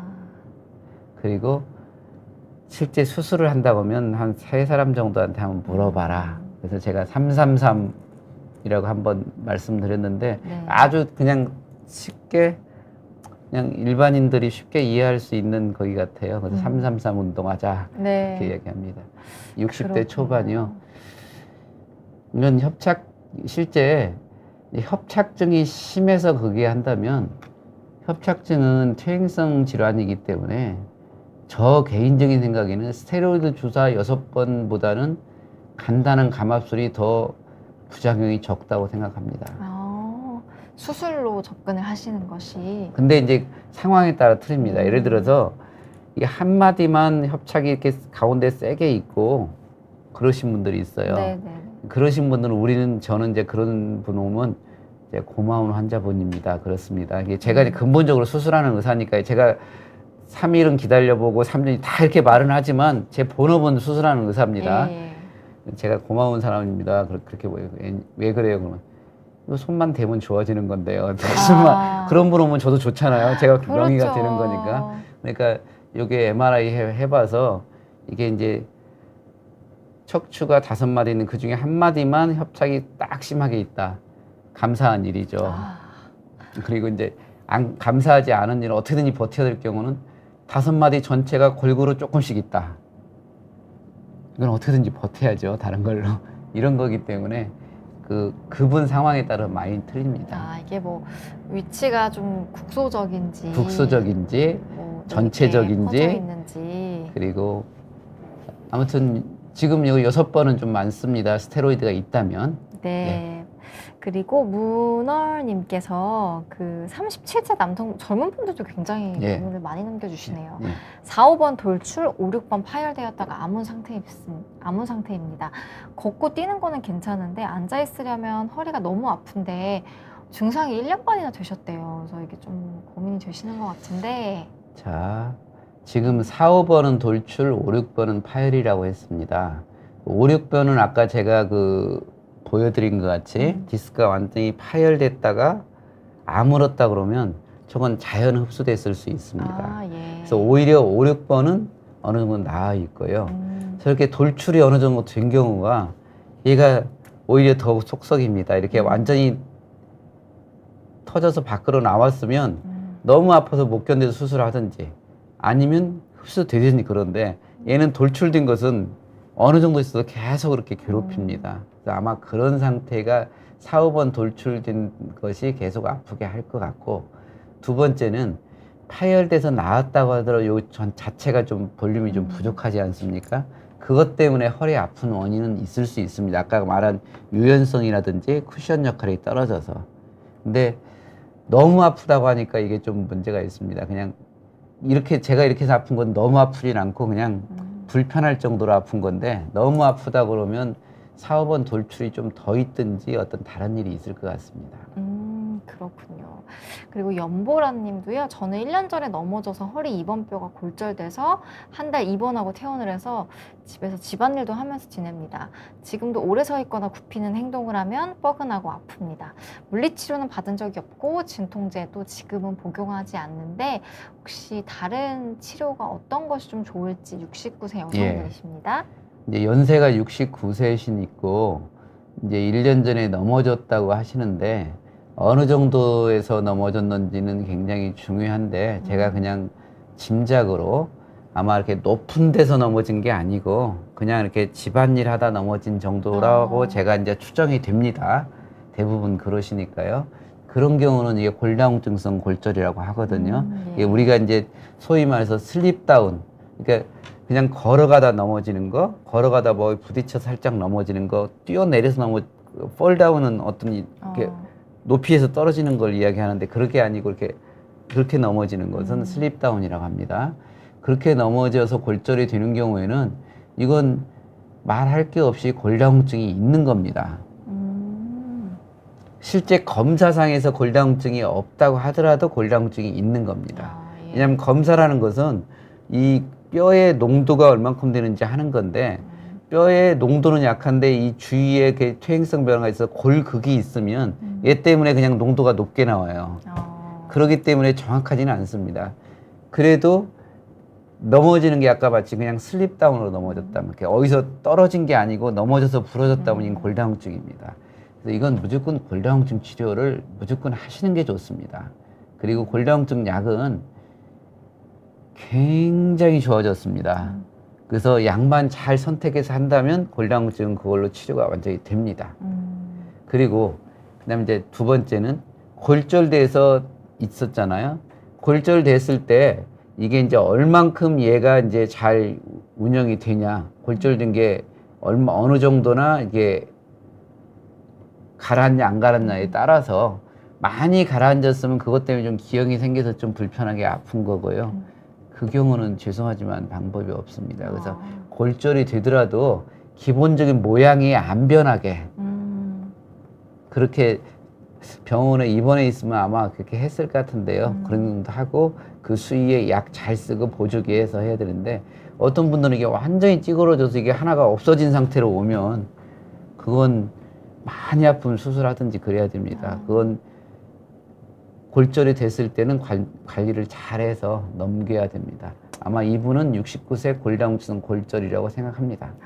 그렇군요. 네. 또 질문 계속 받아보겠습니다. 율님께서 44세 직장인분이시고 MRI 검사에도 뼈, 디스크, 신경 문제 없는데 이런 분들 같은 경우도 있을 것 같아요. 그렇죠. 모두가 정상인데 통증만 있다. 예. 네, 한번 슬라이드 한번 잠깐 보겠습니다.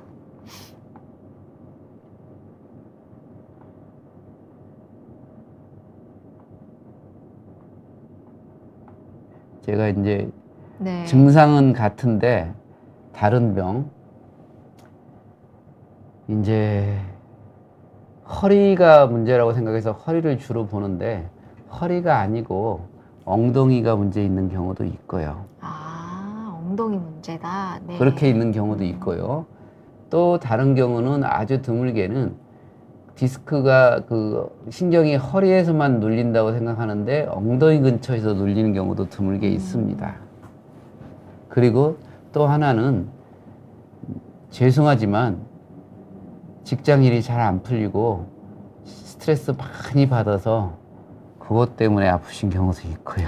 스트레스 때문에도 그렇죠. 통증이 올 수도 있다. 그래서 여러 가지, 그러니까 아까 골반에 문제가 있는지, 그리고 아까 같이 드물게 이제 이런 경우에는 이제 좀 전문가한테 필요합니다. 아까 강직성 척추염이 있는지, 아니면 노마치스 관절염이 있는지, 다른 또 관절염이 있는지, 그 고관절에 문제가 있는지, 뭐 이런 것들.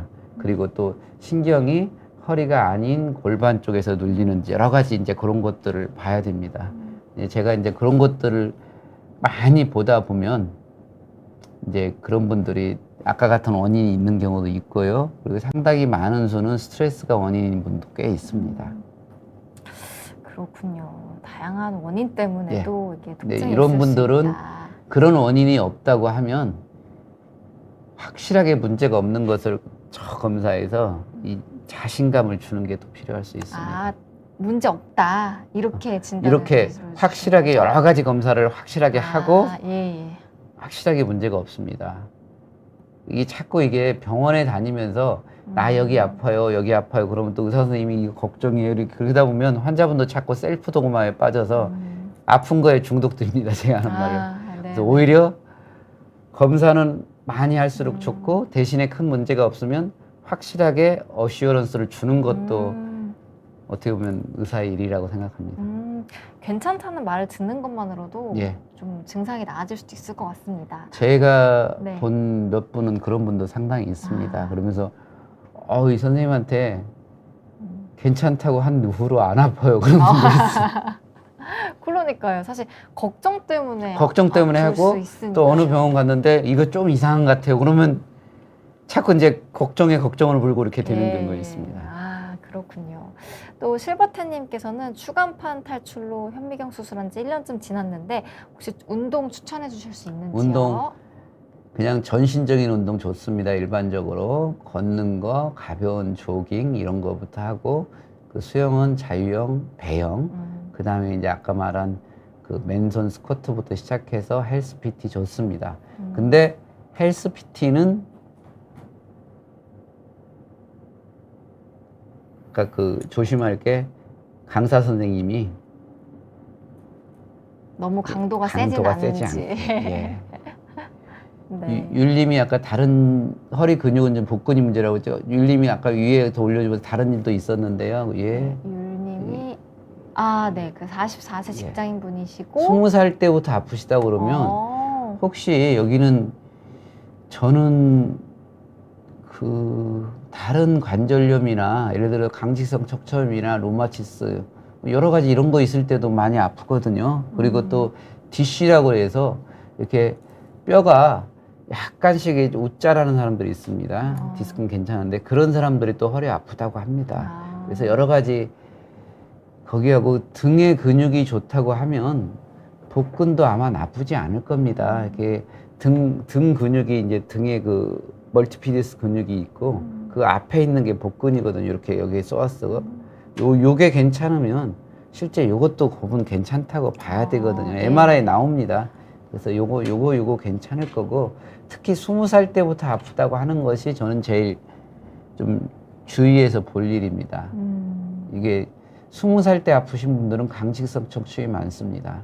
강직성이 아니면 DC라고 해서 요 강직성의 아류 정도. 이렇게 특히 이런 분들이 율림이 그런지는 모르겠습니다. 제가 이제 본 다른 환자분들 같은 경우는 아래가 아니고 등 쪽에 이런데 그 뼈들이 약간 웃자른 경우가 있습니다. 근데 그것이 신경을 누르거나 그러진 않는데 통증은 미묘하게 좀 상당히 많이 있는 분들이 있습니다. 근데 그때는 아까 말한 소염진통제로 해결합니다. 네. 그리고 행복한 인생님께서요. 평소에 앉아있는 시간이 길다 보니까 허리가 좀 아프신데 스트레칭이나 바른 자세 혹시? 이건 뭐 거의 저도 그냥 저는 뭐 아까 슈퍼만 자세 슈퍼만 자세를 좋아합니다. 네. 예, 그리고 아까 그리고 또 하나 아무리 좋은 자세라고 하더라도 계속 그 자세를 하고 있으면 디스크의 한 부위에 힘이 많이 가는 거거든요. 그러니까 중간중간에 자세 바꾸는 건 전혀 나쁘지 않습니다. 바른 자세 이대로 계속 이러고 있는 것보다는 이렇게 있다가도 한번 이렇게 하면 이게 앞쪽에 가서 이게 좀 디스크가 앞에가 많이 눌리긴 하죠. 그러지만 가끔 이렇게 앞이 눌렸다가 뒤가 좀 펴졌다가 뭐 한 다시 1분 뒤로 걷다 이렇게 한번. 하고 네. 이런 거 필요한 거죠. 어. 이렇게 한 자세 좋다고 그래서 무조건 한 자세 하면 계속 하고 있다. 그건 아닙니다. 그렇군요. 중간중간 자세를 바꿔주는 게 더 예. 중요하다 말씀 주셨고요. 또 라이언님께서 혹시 엘보 주변으로 통증이 있는데 혹시 이것도 좀 답변을 예, 뭐 목이니까 저희 네. 같은 겁니다. 자, 엘보 주위에 통증이 있는 것이 목 디스크하고 그 엘보 자체하고 문제인데요. 지금 말씀 들어봐서는 엘보일 가능성이 더 많습니다. 목 디스크 있는 예. 것들은 위에서부터 이렇게 내려오는 거거든요. 이렇게 5번, 6번, 7번, 8번 이렇게 해서 이렇게 당기고 저리는 방사통이 줍니다. 이게 이제 또 하나 쉽게 그 구분할 수 있는 것 중에 하나가 이렇게 엘보 주근이 아프거나 어깨가 아플 때 자꾸 움직여 보세요. 많이 움직이는데 관계없이 아프다. 그럼 목에서 왔을 가능성이 좀 더 많고요. 예. 어깨나 이런 걸 움직이는 거 좀 관계가 있다. 그러면 엘보나 그 견관절, 관절 문제 가능성이 좀 더 많습니다. 네. 그리고 구부정하게 허리가 굽으신다고. 구부 이것은 네네. 이게 많습니다. 김지은 님이 연세가 어떻게 되시는지 모르겠는데 나이로 봐서는 많지 않은 것 같습니다. 아니 그 이름으로 봐서는 예. 이게 우리가 이제 이름을 보면 대개는 우리 세대를 거기 하지 않습니까? 예. 근데 김지은 님이라고 그러면 40, 50대 될 것 같은데요. 그냥 이름으로 봐서는 이것은 허리를 피라고 남들이 그러죠.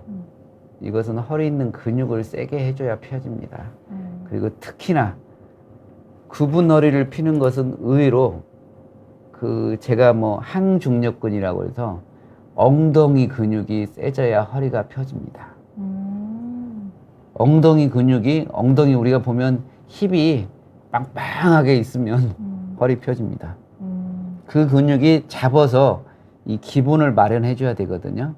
그러니까 여기는 PT를 하더라도 엉덩이 근육 강화를 주로 하십시오.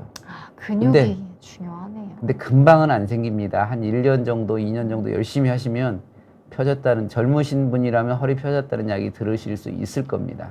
네. 근데 몇 번 하고 안 되네 그러면 안 됩니다. 말 한마디로 되는 건 없습니다. 꾸준한 노력으로 하는 거죠.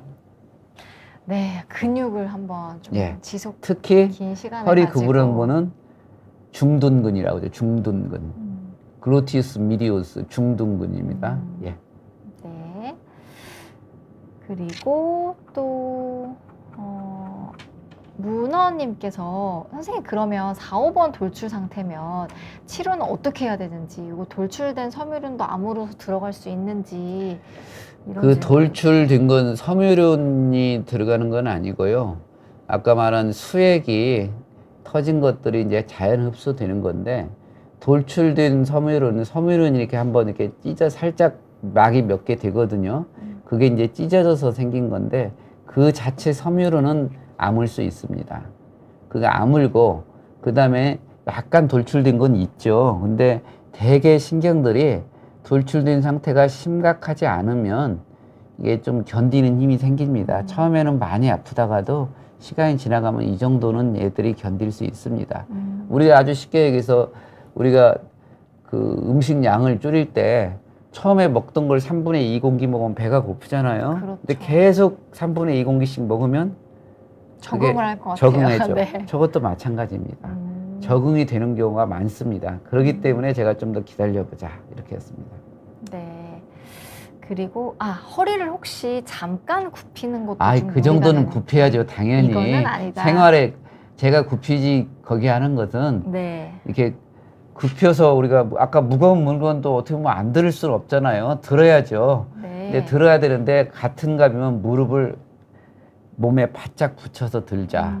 그리고 일반 생활할 때 좌식이나 허리 숙이는 것은 안 할 수 있으면 안 하는 게 좋으니까 하고, 밭을 안 매면 좋지만 할 수 없이 매야 되면 아까 앉은배기 의자를 가지고 다녀서 좀 네. 숙이는 걸 덜 하자 이런 얘기입니다. 네, 아주 뭐 쓰지 않아야 되는 건 아니다. 아니고, 예. 예, 그리고 HJL님께서요, 전방 전이증과 협착증이 있는데요.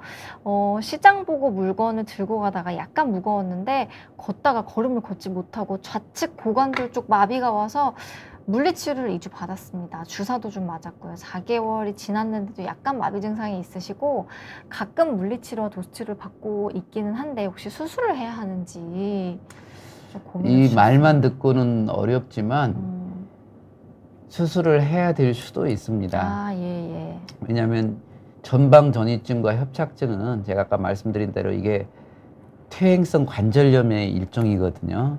그러니까 이게 자체가 이제 어느 정도 근육이 좋아지고 신경이 견디는 힘이 생겨서 견딜 수는 있다고 하지만 전방 전이증과 협착증 자체가 좋아지지는 않지 않을 거잖아요. 아까 디스크 같이 터진 디스크가 자연 흡수되는 것 같이 그렇게 되지는 않을 거잖아요.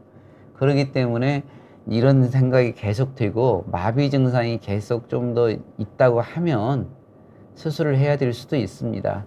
근데 이제 단 아까 이제 수술하는 부위와 범위 이런 거에 따라서 결과가 좋을 사람 같으면 아주 쉬운 마음과 좀 즐거운 마음으로 저희 입장에 환자분한테는 안 좋지만 그냥 수술을 권하는 거고 이게 여러 마디가 있어서 끝나고 애우가 좀 별로일 것 같으면 저도 많이 좀 더 아직 이 정도에서는 좀 버텨보자 이렇게 이야기하는 거죠. 근데 그건 이제 상황에 따라 틀립니다. 근데 만약 한마디 때문에 전방전이증 한마디 때문에 그렇다. 그러면 수술을 한번 하는 것도 한번 생각해 볼 수 있습니다. 네. 그리고 실버텐님께서요, 통증이 심해도 3주쯤 지켜보는 게 좋다고 하셨는데, 혹시 당장 너무너무 참지 못할 정도의 심한 통증이라면 바로 수술을 할 수도 어떨까요? 있지만 예, 이때는 스테로이드 주사 맞으면 네. 열의 7, 8은 좀 나아집니다. 그러니까 스테로이드 주사를 한 2번 맞고도 통증이 너무 심해서 못 견디겠다. 그러면 수술할 수 있죠. 근데 이제 제 경험상 아무리 심한 통증도 약 먹고 스테로이드 주사 맞으면 정말 선생님 나 아파서 빨리 수술할래요 이런 분도 한 8분 정도는 3주 기다릴 수 있었습니다. 그리고 제가 좀 더 거기한 거기로 제 대학교 동기 동창이 목 디스크가 있어요. 그분도 이제 정형외과 의사예요. 예, 예. 아, 김학성 교수, 내 도저히 안 되겠어. 나 수술해야 되겠어. 수술하러 왔어요. 예. 제가 수술 약 많이 주고 내가 해주고 싶은데 걔가 이렇게 좀 더 기다리라고도 말이 잘 안 통해요. 자기도 본인도 정형외과 의사예요. 전문이에요. 예, 얼마나 잘 아시겠어요. 내가 수술 스케줄이 안 돼서 그렇다. 아, 조금만 기다리라고 한 4주 미뤘어요. 근데 예. 4주 후에 김 교수, 내가 수술 안 받고도 살 수 있을 것 같아. 진짜 기다리면 나아지는 경우가 분명히 있군요. 분명히 있습니다. 그래서 저는 한 3주 정도는 예. 그리고 정말 못 참을 정도면 제가 그냥 스테로이드 2번 정도 맞고 그리고 아까 소염진통제하고 신경통약하고 먹고도 못 견딘다. 그러면 수술합니다. 근데 그런 경우가 제가 1년에 한 300분 이상 수술하는데 손에 꼽을 정도입니다. 야. 주로 잘 안 낫고 이런 것들이 협착증, 전이증 이렇게 해서 관절염으로 인해서 어떻게 보면 근본적인 시작이 노화로 시작한 거. 이것은 자연 치유는 안 되지 않습니까? 예. 근데 그런 경우에 저희가 좀 수술을 하는 거고 디스크는 저도 디스크 바로 심한 때 수술해서 바로 낫게 해주면 저도 명이 되고 좋죠. 그러나 그냥 나을 수 있는 방법이 50%만 된다고 하더라도 그 방법을 써야 되는 거 아닌가요? 예. 저는 그렇게 생각합니다. 야, 맞습니다. 네. 오늘 진짜 허리 건강과 관련해서 A부터 Z까지 다 다뤄봤던 것 같습니다. 아, 그렇습니까? 네. 예. 뭐 이 척추와 디스크에 어떤 일을 하는지부터 네. 뭐 어떤 질환을 우리가 좀 알고 있어야 할지 그리고 어떤 것들 좀 조심하고 피해야 하는지 네. 이런 부분들 생활 속에서 우리가 노력할 수 있는 부분들까지 예. 자세하게 짚어주셔서 너무 유익한 예. 시간이 예. 됐던 것 같은데요. 오늘 이렇게 유튜브 처음 이렇게 촬영해 보셨다고 했는데 좀 어떠셨습니까, 교수님? 공중파보다 훨씬 편해서 좋습니다. 정말요? 이렇게 소통하고 쉽게 하니까 아주 예, 좋습니다. 예. 그리고 전 생방 라이브가 좋습니다. 정말 체질이신 것 같습니다. 이게 공중파에서 네, 이게 녹화를 하면 오래 걸리죠. 4시간, 5시간 해요. 근데 이렇게 라이브로 하면 네. 1시간이면 끝나잖아요. 얼마나 좋습니까? 예, 실시간으로 그리고 질문도 실시간으로 받고. 서로 오고 가고 그러니까 그러니까요. 좋습니다. 아이고, 오늘 어려운 걸음 해주셨는데 이렇게 또 즐겁다고 말씀 예, 주셔서 예. 너무 다시 한번 좀 감사하다는 말씀 드립니다. 늦은 시간까지 시청해주신 여러분들께도 너무너무 감사하다는 말씀 드리면서 오늘 이렇게 라이브 마무리 해보도록 하겠습니다. 예, 여러분, 고맙습니다. 감사합니다. 네, 고맙습니다.